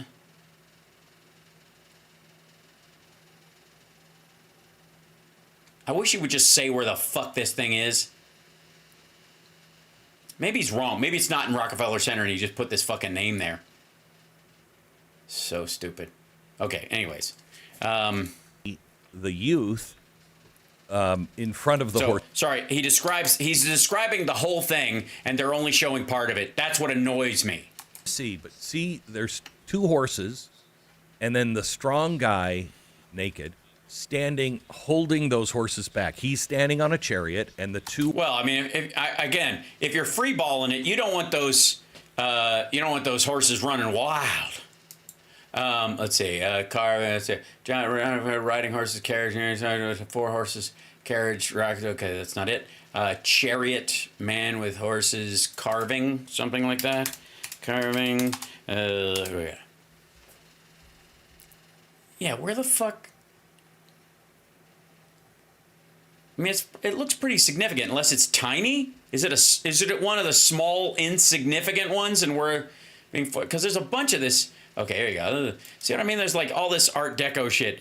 Wisdom, knowledge shall be the stability of thy times. That would be this kind of stuff. And then there's hold on. There's this big Atlas thing, and then there's the flying boy, and there's Atlas, and then the flying boy, and there's Atlas, and the flying boy, and the naked flying boy, and the flying boy, and then there's Atlas, and then there's the peekaboo at the Met, and I don't know what again, these are all the, like, I'm looking for carvings about this shit. Ugh. Show the whole picture, you asshole. Horses are being held back. Looks like he works out. And there is a sunrise. And I believe that's Stu quoting Dumb and Dumber. So points Stu for that. Not only has he undercut Glenn Beck's joy today, so he gets points for that, but he also gets points for quoting Dumb and Dumber. Now, I don't know how you work with Glenn Beck and lines from Dumb and Dumber don't just come backward. Yeah. Front of the horses, and you'll see the youth in front of the horses, kind of leading the horses. Okay. Yeah. Mm-hmm. All right. So what this means is this is the socialist movement, the Democratic What? Party. This is hold on. Now, granted, as your duly designated Democrat and as the deep state himself, I will say this is a fairly good depiction of what I look like naked from the side, from that angle. You know, I got those of you that have seen Queer as Folk know that I've got quite the tuchus, and it's even more muscular now. So, I guess if he's saying this is the Democrats, guilty as charged. I don't know what to tell you. It sure as shit isn't the Blaze. See, this is the Blaze. Everybody at the Blaze is, because it'd be like Jabba the Hutt, and it'd be like that little guy as opposed to horses. The horses represent industry. And this is how the Illuminati and the Jews hid their meaning in Rockefeller Center, and, well, fuck me. The strong man in the chariot is the government. Mm-hmm. Yes, the deep state. There's a reason why they call me the deep state, and as a matter of fact, it has a lot to do with why they couldn't carve me from the front. This is so fucking dumb. And it's holding back the reins of industry. It's got industry completely in its grip and control. And the youth of tomorrow lead us into the sunrise. Or it could be that the government is riding the chariot pulled by industry, which is the force of growth in the country that will allow the children to have a prosperous future. It's in the new chapter. This is socialism.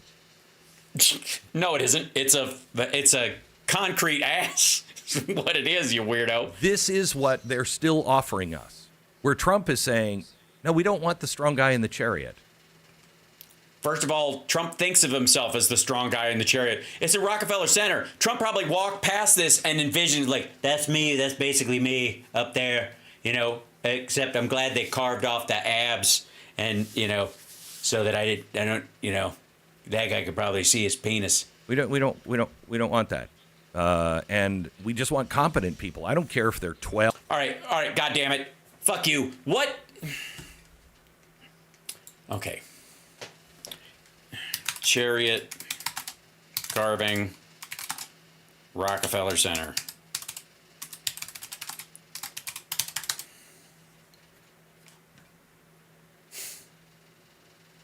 There's one called Progress. That's this one.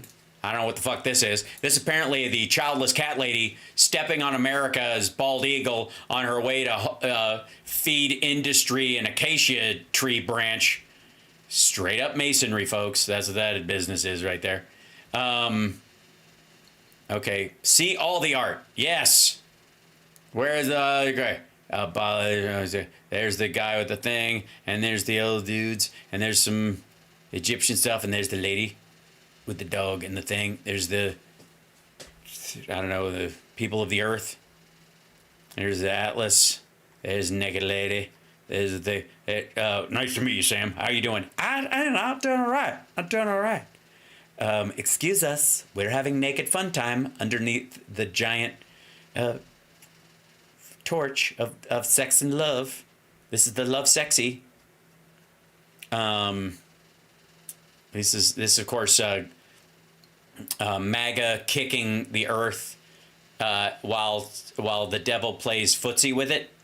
Cornucopia plenty. That would be that. The dance drama thing. Lots of naked ladies. Oh, there's a dude, but they've got him tucked, I think. Exterior elevator. The fountain. Nope. Aztec something or other. More nude things. There's a lady. The thing. This is a little. The Gaelic. You got some Irish.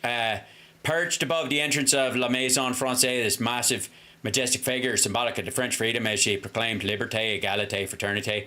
I'm going to need a copy of these for later. What are you doing, Sam? Nothing. Is that a sickle? What are you, some kind of fucking commie? No, I feel like I'm a fucking agrarian farmer. Back then, we actually used these things. What do you mean you actually use it? Yeah. You wouldn't happen to have a hammer, would you? What? I'm fucking with you. Relax. By the way, quality website there, kids. The industry is just, there's just a tit and a bird. That's my favorite. What's your favorite sculpture at Rockefeller? Tit and a bird. I like tit and a bird. May I have some more, Lord? What do you mean more? I gave you a gold halo. You want more? I can't eat it. Shut up. What's this dude doing? He looks like he's staring down women's blouses. Okay, is that guy and the two swords of Isaiah 2:4? This three-part work created for an appeal to world peace. Beat your swords into plowshares, right? That's what that is. Yep, that's it. There you go. Swords will be okay. There you go.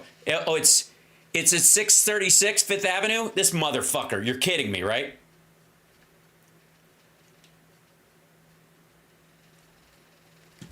This asshole. Hold on. 636 Fifth Avenue. Chariot sculpture.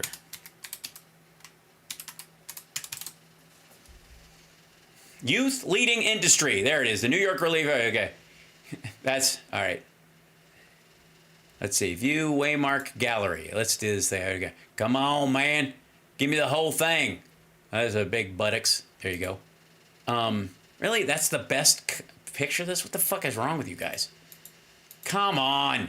Images. Youth leading industry is the name of this one. How hard would that be, Glenn? How difficult would that be? Just name it. It's okay. Here it is. 636 Fifth Avenue. Thank you, chat room, for helping us all out. Motherfucker. It's even got the address right below it. What a prick. Okay, so there's the guy holding the horses. He's actually on the chariot. And then the children are leading industry, like the purpose of it is to go, okay, so youth leading is Antillo Picarilli, which I believe was one of the names that Chico Marx used in Duck Soup, 1936. Excellent. Shall we look at, let's look into it, kids. Let's, we'll take this tangled patterns thing here. Talk about the youth leading interest. That's, I don't need Pinterest, you assholes. Rockefeller Center, the, let's see. Shit, okay. Youth leading industry. Obviously, commie propaganda. Youth leading industry is Fifth Avenue sculpture. This is going to drive me crazy. Get to it. All right, there we go. This is the whole thing. All right, now we go. This is the whole thing. So, youth leading industry. Attilio Picarilli.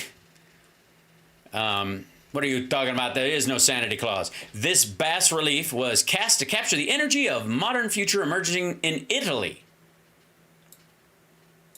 In Italy. The subject matter is neo-Roman and is a typical fascist theme of the 1930s. Youth shall lead the way. It was cast in 45 Pyrex glass blocks, a groundbreaking use of Pyrex as an artistic material. Lit from behind, it is still a highlight of an evening stroll down Fifth Avenue. Attilio Picarilli, what are you talking about? Immigrated to the United States with his parents and 6 brothers in 1887. In 1893, he and his brothers opened an atelier and atelier and workshop at 142nd Street in the Bronx.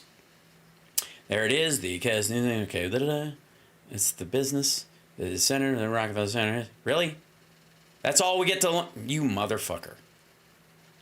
Just tell me about it, you pricks. That's all it says. And that's all. We just get the horse in the guy's hand, and it's just anything not to show the ass. I guess that's what's happening. Yeah, Pyrex is made out of cookware. You could make an omelet on it, which I think is great. You understand about the Rockefeller Center? Okay. Rockefeller Center and Picarilli, the Heritage Film Project. Let's see what this is. So stupid. The whole thing is just stupid. Rockefeller Center and the Picarilli watch video. Ladies and gentlemen, welcome to Rockefeller Center, where we in Picarilli can watch this thing. Okay, here we go.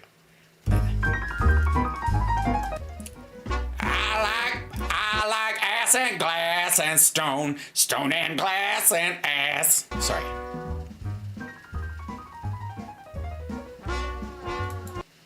I'm gonna get a copyright strike for dead people. I like ass and glass and stone, and there's a naked kid and a couple horses. Dump-a-dump-a-dump-a-do. Music, just says music, just pictures and music. Ah, flappers. Oh, and look above it, I guess. Oh, that's where the naked couple, there you go. So above that, I guess, Glenn, is the torch of liberty that will be lit by the sex of these two. I think this is actually the impetus for the movie Pirates, starring Keira Sedgwick and Kevin Bacon. I don't know if you guys have ever seen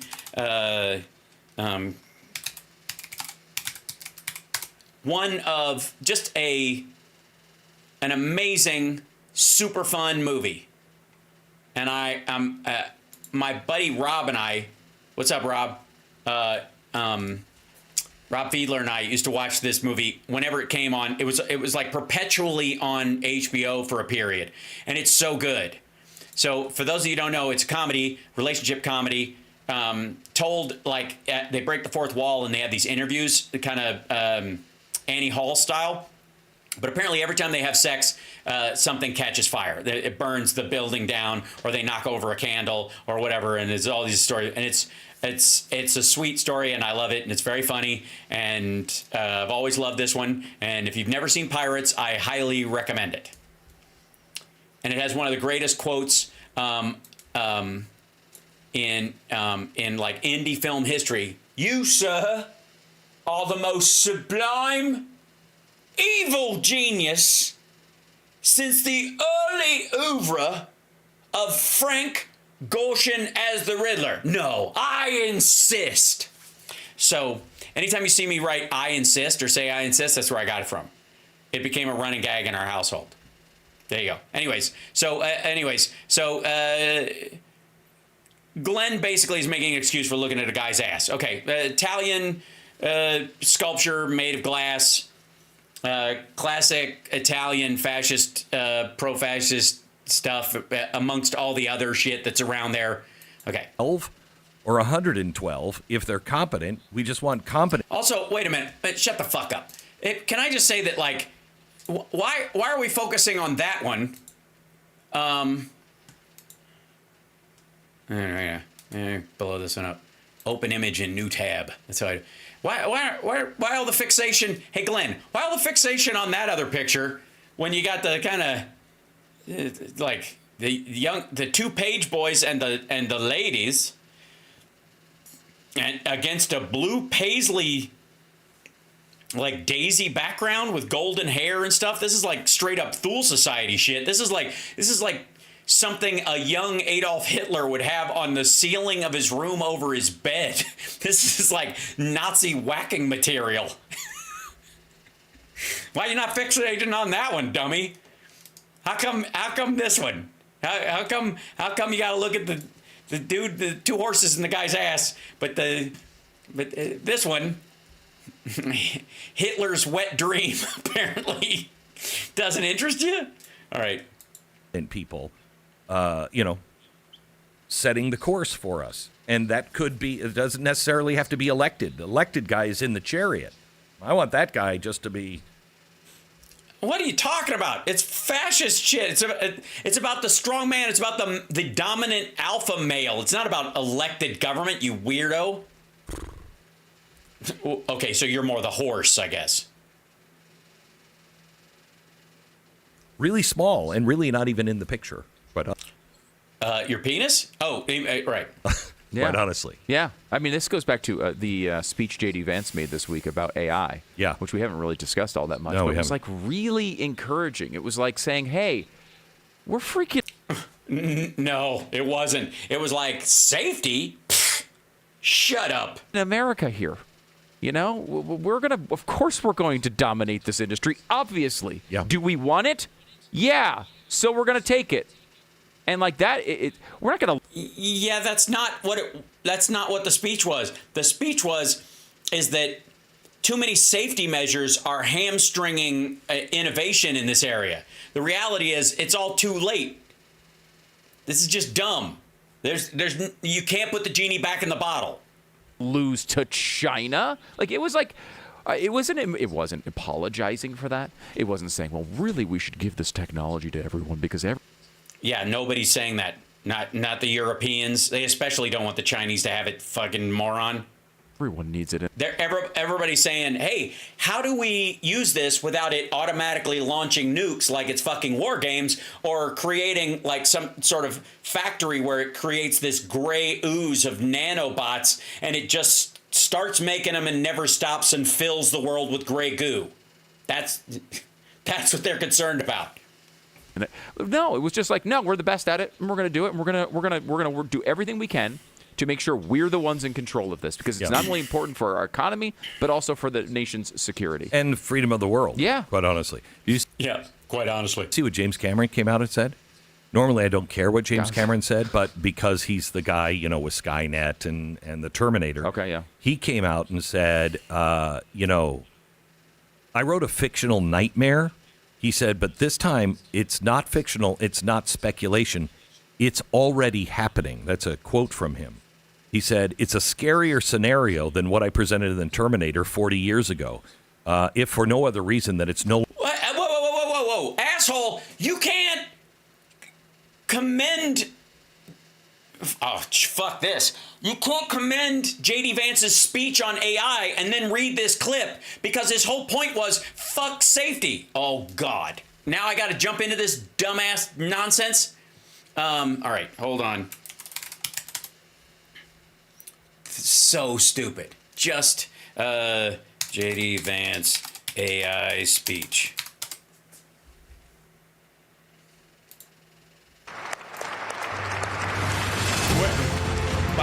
By the way, this is only 15 minutes long. Stop.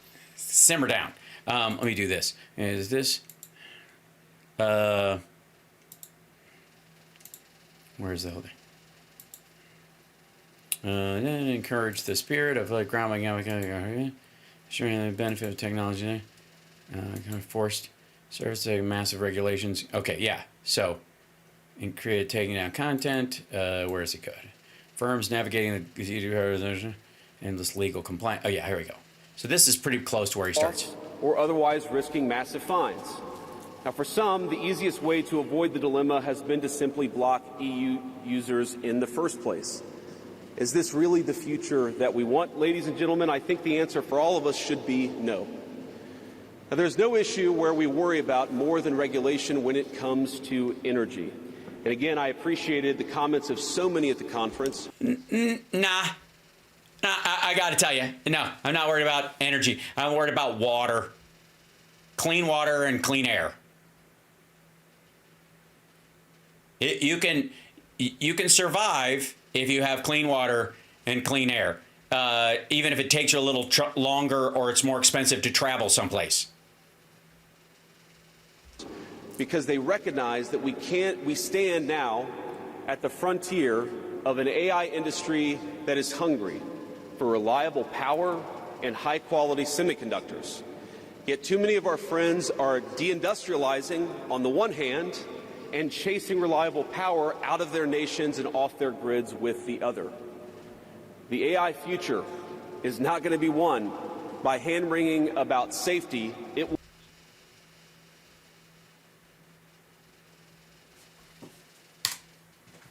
future is not going to be won by hand-wringing about safety. It will be won by building, from reliable power plants to the manufacturing facilities that can produce the chips of the future. Now yeah, by the way, Chips and Science Act, anyone? Thanks, Joe Biden. Also, that's the key part of this. That's the whole fucking part of this. The AI future is not going to be won by hand-wringing about safety. It will be won by building, from reliable power plants to the manufacturing facilities that can produce the chips of the future. Also, by the way, you can't have reliable power that isn't safe. You also can't develop chips that are unsafe, that have security problems or like don't conduct heat well, for fuck's sake. Right? Okay. So you get my point. So then understand, they were just talking about how that speech was great. Now listen to Glenn's quote from Cameron again and he starts this off with like, I don't normally agree with him, but. Mayor, he said, but this time it's not fictional. It's not speculation. It's already happening. That's a quote from him. He said, it's a scarier scenario than what I presented in Terminator 40 years ago. If for no other reason that it's no longer science fiction, it's happening right now. You'll be living in a world that you didn't agree to, didn't vote for, are forced to share with a super intelligent entity that wants to follow the goals of a corporation. This entity will have access to your communications, beliefs, everything you have. Hey, you're starting to understand that fucking sculpture now, aren't you? Maybe there should be the strong guy holding back the industry, those two horses. Do you notice how just the bifurcation of this dipshit's brain? Anybody notice that? Anybody notice just how fucking lame and dysfunctional his thought process is? They just clamor for a moment about how great Vance's speech was, and then he goes to this, which blows off safety entirely. And then he goes to this clip going, oh my God, the future is even more scary because this is going to run away with it. And nobody voted for this. And it's just going to take off, and the entirety of that Vance speech is, look, you can't be safe about it. So why even fucking try? Just throw off all the reins of safety entirely and just let it run. That's what he's arguing. Meanwhile, he comes back and he's pushing this forward. And then that sculpture itself about government having a bit in the mouth of industry to make sure that it doesn't outrun the chariot, blow it up, or run the fucking kids over. This dipshit is actually for that sculpture. Like, he's making the case right here for that sculpture. Ever said, and the whereabouts of every person in the country through personal data.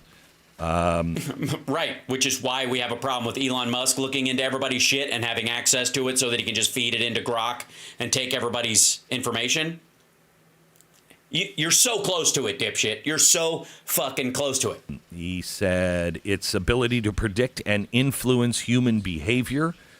This is surveillance capitalism. And surveillance capitalism can toggle pretty quickly into digital totalitarianism.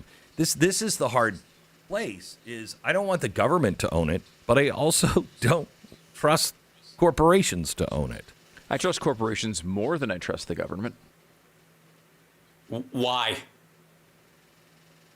You actually have a say in who runs your government, stupid.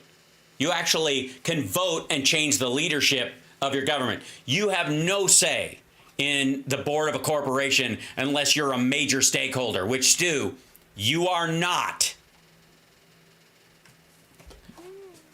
I do. That one's not a tough decision for me. I understand. That's because you're stupid, Stu.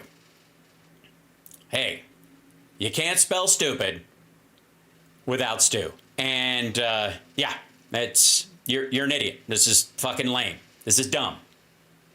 Which company are you talking about, by the way? Here's a good idea. Somebody needs to be sitting there and go, BlackRock. And, well, obviously not them. Moderna, Pfizer. How about them? What if they run it?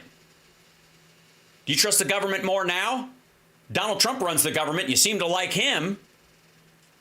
But you'd rather a company with the exact same aims technologically that Pfizer has as far as pharmaceuticals, that you trust. And I feel like it's a little... Yeah, right. Enron. How about that? How about that? Bill Gates, Microsoft. Yep. More difficult than maybe conservatives felt at one point. I mean, I distrust them equally. It's not like I trust one more than the other. I distrust both. No, you don't. No, you don't. I don't give... And also, if it doesn't impact your actions, who gives a fuck? Right? I don't care who you trust or don't trust if it doesn't change your actions. You think his distrust of corporations is going to stop him from buying food from a chain restaurant like Sonic? Nope. You think it's going to stop him from buying regular groceries from a grocery store that's owned by a big corporation and a big agribusiness company that processes the food? Nope. This is, and then of course, you don't trust the government. I don't trust the government at all.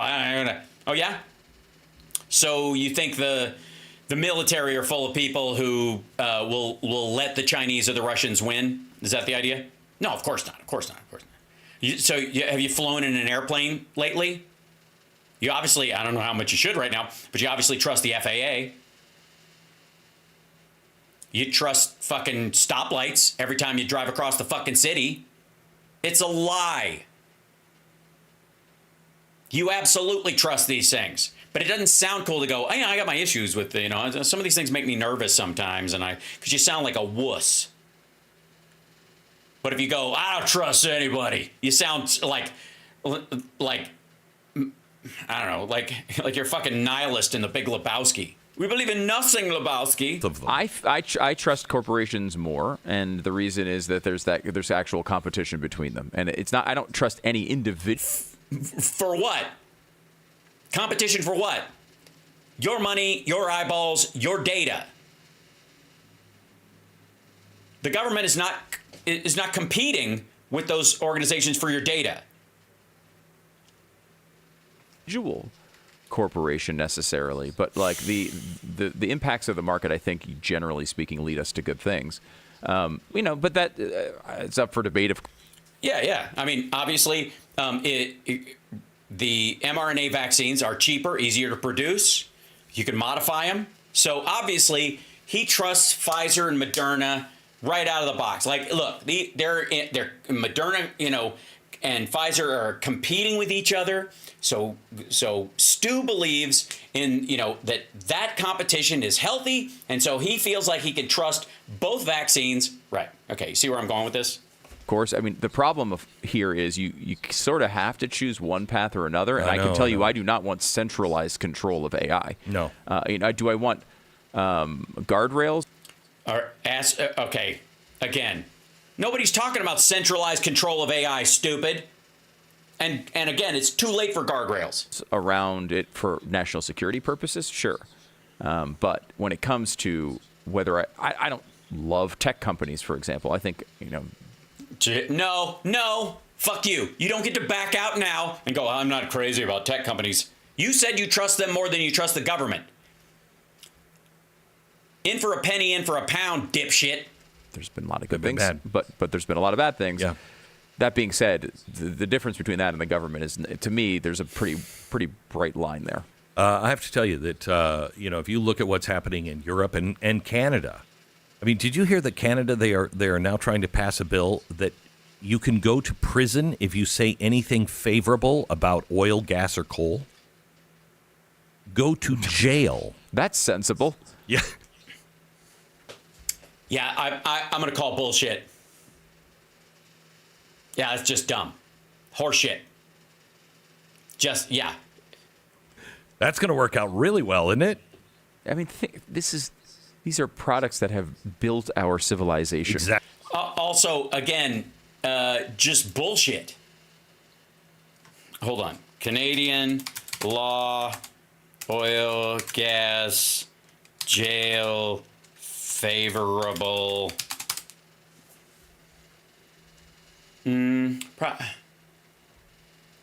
A private member's bill tabled by the NDP MP in the House of Commons aims to criminalize the promotion of fossil fuels, including statements favorable to the oil and gas industry. The bill could potentially apply to any statement that suggests that natural gas has fewer emissions than coal and prescribe jail time for such sentences. A Canadian bill, this is what they're talking about. One member puts this on the floor and it was tabled. Didn't go anywhere. Again, a bill introduced in the Canadian House of Commons. Yeah, okay. Again, a single member, Charlie Angus, a member of the Canadian Parliament and the New Democratic Party, said in a statement that the bill would make illegal false advertising by the oil and gas industry. The big tobacco moment has arrived. We know that big oil has done for years of misinformation and interference and false claims about the damage it's doing to the planet, but it's also killing people. The preamble of the bill blames multiple examples of bad weather on the fossil fuel industry and compares it to products which are the basis of 80% of the blah, blah, blah. According to the National Post, here we go. NDP bill, go away. Go away. Okay. Cancel. Go away. NDP bill would prescribe jail terms for speaking well of fossil fuels. This is from the National Post. C-372, also known as the Fossil Fuel Advertising Act, I guess it means it isn't just talking about it, was tabled Monday as a private member's bill by NDP MP Charlie Angus. Today, I'm proud to rise and introduce a bill that would make illegal false advertising by the oil and gas industry. He added that the oil and gas sector was trafficking in disinformation and killing people. Angus also twice framed his bill as the dawn of the industry's big tobacco moment. Bill 370 goes well beyond merely banning advertising. As a private member's bill introduced by the member of the party with only 25 seats in the House of Commons, it also has zero chance of passing. But as written, the act would technically apply to any Canadian who is found to be speaking well of the oil industry or of oil generators. It is prohibited for a person to promote a fossil fuel-related brand element, or the production of fossil fuel, reads the act. Violate this as a regular citizen. The act prescribes summary conviction, a fine of up to $500,000. So again, the Canadians aren't going to pass this bill. Then, a single member of Parliament put it up for markup and all that kind of shit, or whatever. Exactly right. Like, that's you can't run. Not just built it in the past. Currently, we can't live without any of that stuff. Nope. And they're like, oh, you can't even talk about it positively. That's crazy. No, not they. He, a person. It's basically crazy about everything, let alone something that's been really positive to our world. Also, Linda McMahon, yesterday, she talked about in her confirmation hearing, she said, fund educational freedom, not government-run systems. This is her plan. Bam.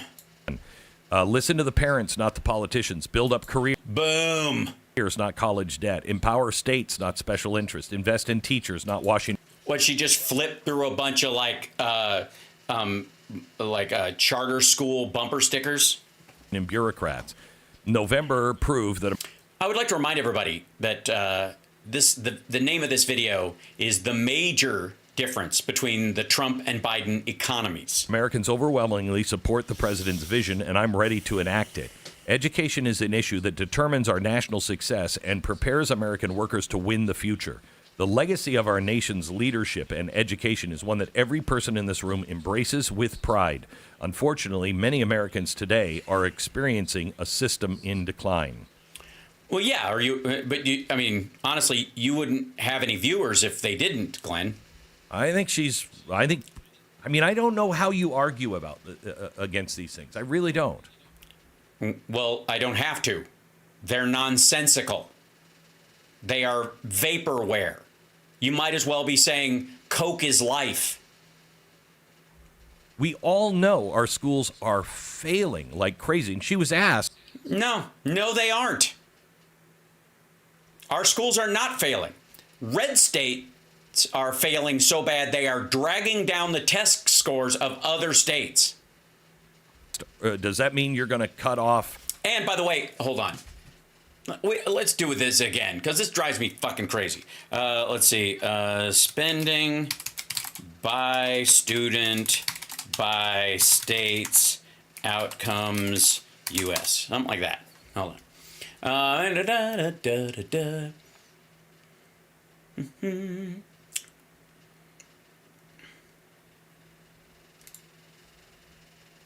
Let's see what this is.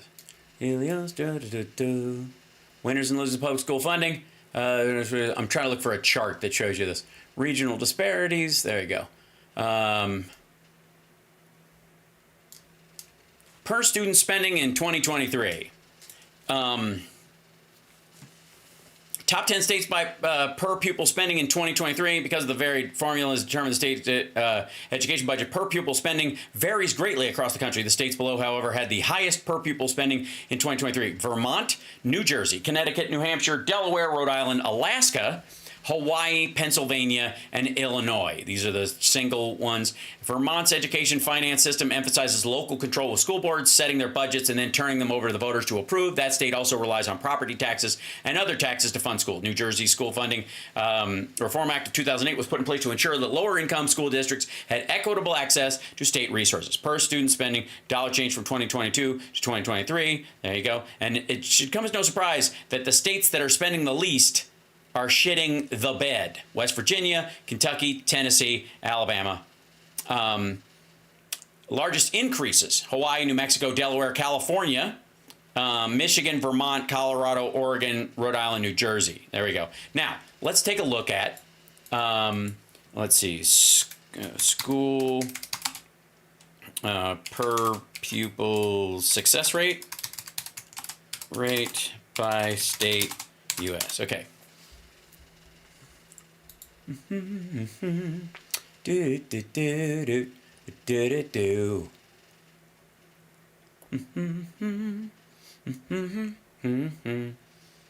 Where is that?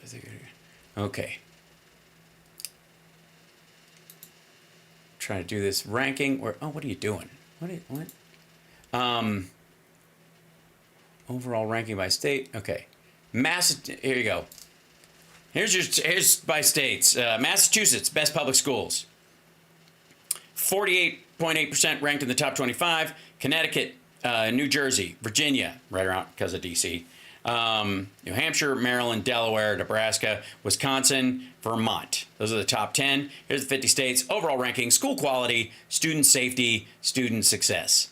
There we go. And then we go all the way down. See, what do we have? Arizona, 50th.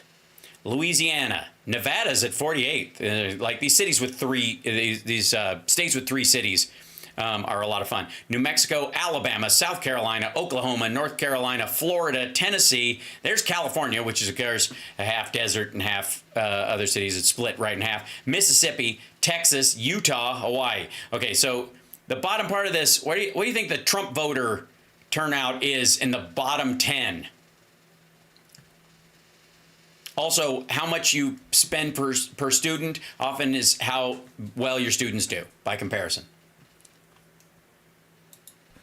The funds for schools that need, help because they're in low tax base. No, we'll still help those. Will you? How? How?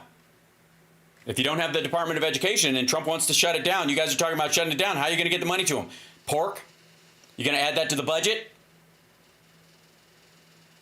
So states, again, that pay for their schools through local taxes and the like are going to use those they're going to subsidize your voucher program when there's no federal system. How do you do federal vouchers and spread the money out over a bunch of states if you don't have the Department of Education? I'll wait.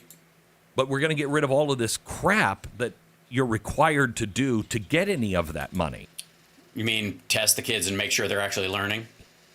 They have to be run. The classrooms need to be run by the parents and the teachers locally, not some bureaucrats in.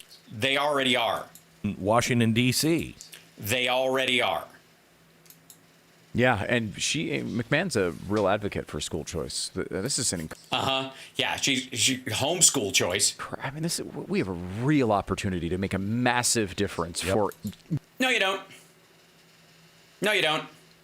You want to raise the test scores and the quality of education in the United States? Stop including Alabama, Mississippi, Louisiana, the eastern part of California. Like West Virginia, like stop including those. Oklahoma, Idaho. Just stop adding them to the numbers. They'll buoy right the fuck up. America will be in the top 5 instantly. Millions of children in this 4-year period, and it's really exciting. Even here in Texas, where we had an election, we talked about the House Speaker situation. Who we did not go the way that conservatives were hoping here in Texas. But at least as of today, Burrows, who's the guy who is not the more conservative option, is claiming that they are going to go forward with school choice in Texas. We're at the point that now even what you might call the rhino contingency is like, okay, yeah, we'll do that. First of all, the quote-unquote rhinos, like conservatives have wanted this for a long time, largely because they want to pay for religious schools. They want Christian schools to be paid for by the state. They want to allow you to take your money out of the public school system, get a voucher, and pay for a religious school of your choice. That's what they want, no matter what the standards are, and they want to subsidize it. And you know why they want to subsidize it with that money, that public school money? Because these schools can't stand on their own. It's incredible, Glenn. We've been talking about this policy for 20 years. And, longer than that. Longer than that, but as long as this show's been on the air, we've been discussing it as this sort of like pie in the sky. Hey, maybe that will have vouchers. Like it was this thing that would never occur, and all of a sudden it's occurring all over the country. So here's what concerns me is Donald Trump is. I love these people who are coming out from the Democratic side saying, "Oh, have you checked inflation?" Yeah. Yeah, day one, I think he said, right away, immediately, big, beautiful. No, there is no inflation. This is the greatest economy ever. What are you talking about? The Bidenflation is, the work against inflation that Biden has been doing. Bidenomics, that's working. It's the greatest thing ever. I can't believe people who told us for 4 years there was no such thing as inflation are now crying, the inflation numbers.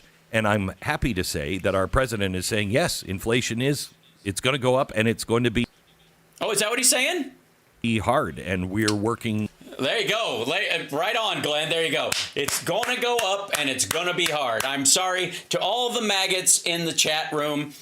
Please enjoy this little turd nugget from Glenn and Stu, and apparently straight out of Donald Trump's butthole right onto his tongue. nobody was saying that inflation didn't happen, but that it wasn't monetary inflation caused by overspending. It was largely supply shock. And in the case of eggs, it was because of avian flu. And these guys lied to you and told you that it was because money printer go burr, and we spent all this money and we put too much money in circulation and we got all this debt.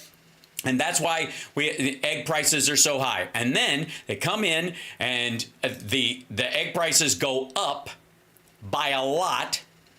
And they're like, well, and then they're doing news reports on Fox News. Well, I gotta say, people need to be careful when they're buying eggs right now because avian flu, it hasn't passed to mammals or to humans yet, but we're concerned that it will, and blah blah blah. Like now they're talking about it sensibly in this. This is what I played that clip from Fox News the other day, where like once these assholes are in a position of actual responsibility, they start talking like the Democrats they derided because there was no magic fix. He didn't roll in and go, oh, I got it. It's all good. The price is just cadavered. Look at that. Eggs for everybody. And it didn't happen. And it's not going to happen. It's not going to. The issue isn't whether or not the prices of things have gone up. The issue is that Donald Trump promised not only would they come down, they'd come back down quickly and immediately because it was just who was running things and how stupid they were is what caused this. Meanwhile, hold on. 5 eggs. Later on, we end up with this dipshit going, well, it's going to be, it's going to be hard. Let's hear that again, kids. It's the greatest thing ever. I can't believe people who told us for 4 years there was no such thing as inflation are now crying, the inflation numbers. And I'm happy to say that our president is saying, yes, inflation is. Are you happy to say it? It's going to go up and it's going to be hard, and we are working to reverse that. He's at least recognizing the reality of the situation, and it. You mean like by passing something called the Inflation Reduction Act, which actively brought down inflation during that period of time? Or the fact that they're rescinding a bunch of the spending that specifically would go about doing that? Is going to go up and get worse before it gets better. We talked about this before. November. Did you? It's concerning, though. It is concerning. I don't know that we talked about it enough. Maybe we should go back in time. Because if it look, think about the average person. They don't. Yeah, these stupid fuckers from these lame schools in Texas. You're screwed. They're not sitting here like you are listening to, a bunch of talk radio and thinking about these issues. Sorry, that's what Glenn does every day? He sits there listening to talk radio and thinking? Maybe he should do more thinking and less listening to talk radio. These prices go up and they continue to, if it feels like Biden, they won't care what else is going. That's right. But the difference is Biden didn't promise him it was magically going to evaporate. And he worked to pass bills that would solve this issue with wages going up and the like.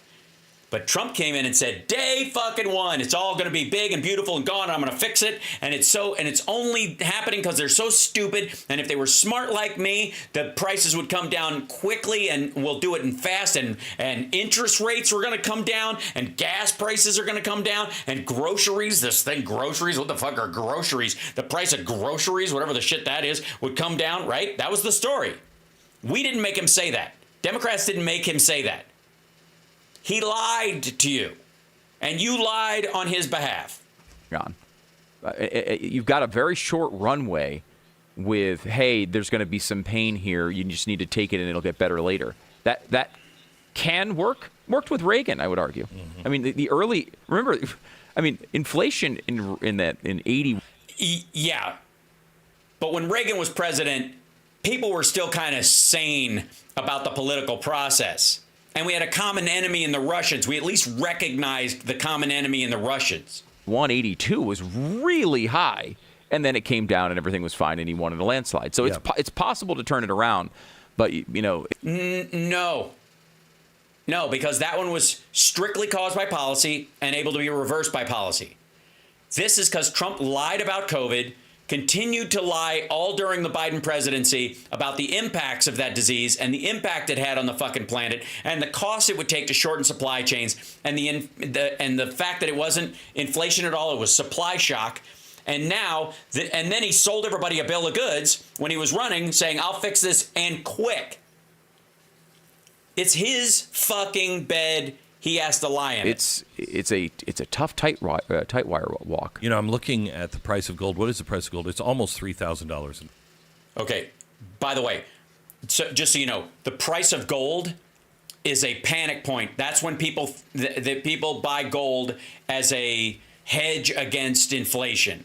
Is the idea that they're going to invest in this because that's when the price of gold goes up, it's because assholes like Glenn Beck are convincing people the world is going to end. And when it starts to go up a lot, this is not a good thing. Just letting you know. Even if you're invested in gold, you're like, hey, this is great. But the reason it goes up, the emotional reason, the investment reason it goes up is not good. Ounce. It was yesterday. It was 29.61. Wow. I'm looking for that. Yeah. See, and I here's the thing.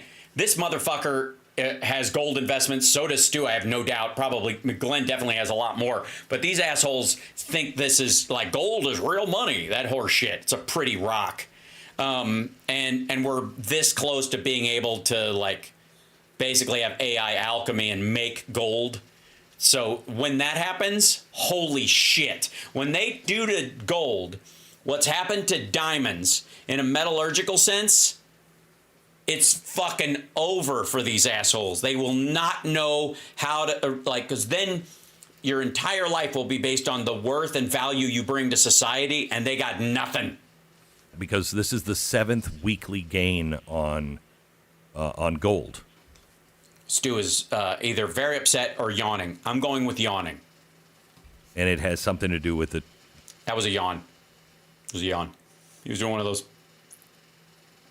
The trade war, but also something else is happening with gold, and we're not sure exactly what it is.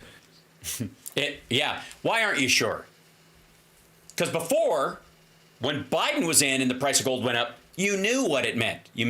It meant people were using it as a hedge against inflation, that people were becoming very distrustful, that they were very afraid of that there was going to be a lot of volatility and that the market was going to crash and there was a safety in having gold, right? That's what it means when Biden's in office. But all the fucking sudden, now that Trump's in office, it's very confusing. I don't even know why it would be doing this. Jeez. But it looks as though some people are thinking that we're going to go back and revalue all of our gold, which would be good if you had gold, really good if you go back and revalue all our gold. Is that a sentence? Is that supposed to make sense? Go back and revalue all our gold? Had gold, but it's going to cause problems because of the dollar getting stronger, et cetera, et cetera. It's the cure is. Oh my fucking God. Like he's just talking out of his ass at this point. He's just talking out of his ass.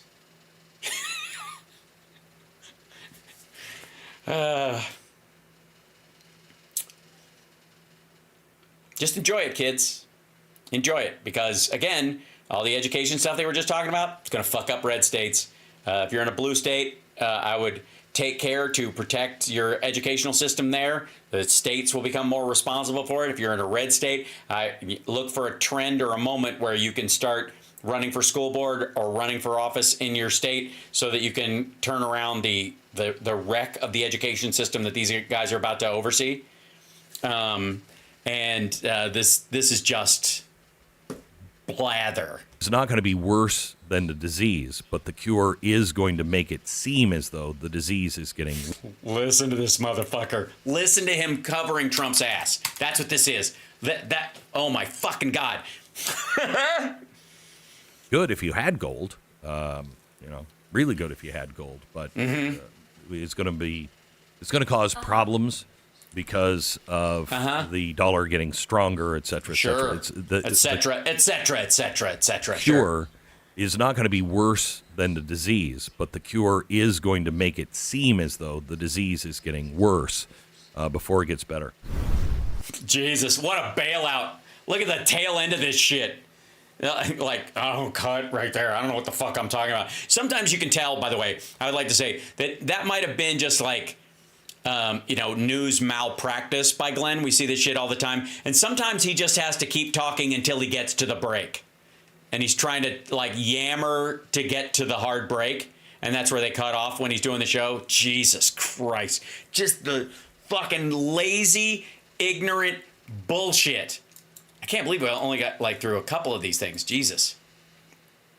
But I'm very proud of us. It was a pretty good show tonight, if I do say so my damn self.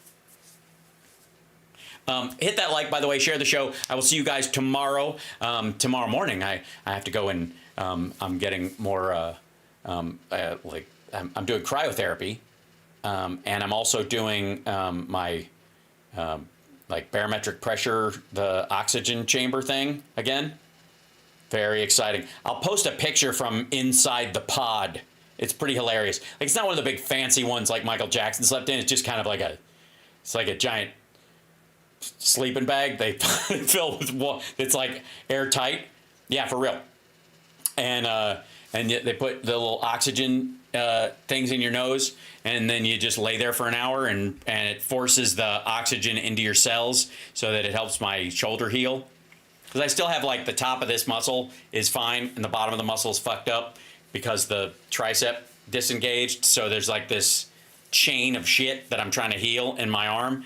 And again, I have complete flexibility, and I've got a lot of all the strength essentially of it, except at very weird angles because it disengages. It's a very strange thing. Anyway, so yeah, luckily I don't smoke, otherwise, boom. But anyways, this is supposed to help with that. So yeah, shoulder injuries just fucking suck, Soda. Yeah. So anyways, thank you guys so much. And let's see. Oh my goodness, thank you for the super chat, Peter. Have you seen the Van Halen 50 style versions? Yes, the AI ones that people are doing. I've seen a bunch of those things. Type in, and Boston Brian, thank you for the 636 Fifth Avenue note. I appreciate that. You can always just, maybe you did text me. I don't know. Hold on. But I will. I'll let you guys know how that is tomorrow after the show. It's pretty fascinating. I got to say, it's a good time. And I hear, I don't know if this is true, but I hear it's good for the kidneys.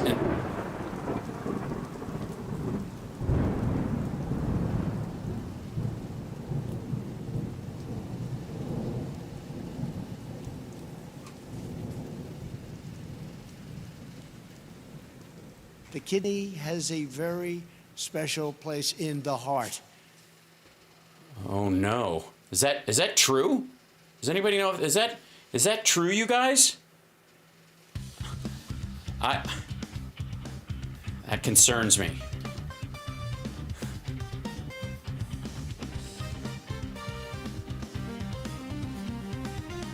Thank you guys so much. Big shout out to Samantha Powers and all the lies being told against her. And a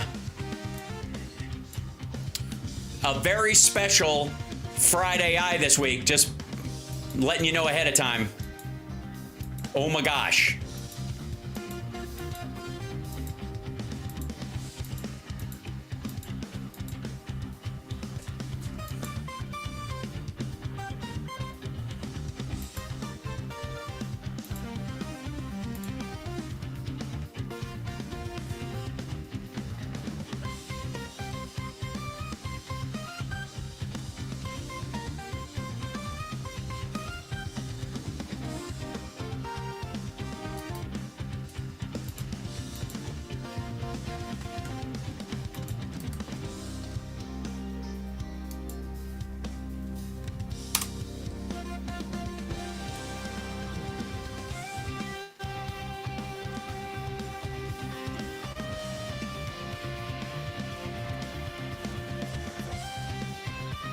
Thank you guys so much.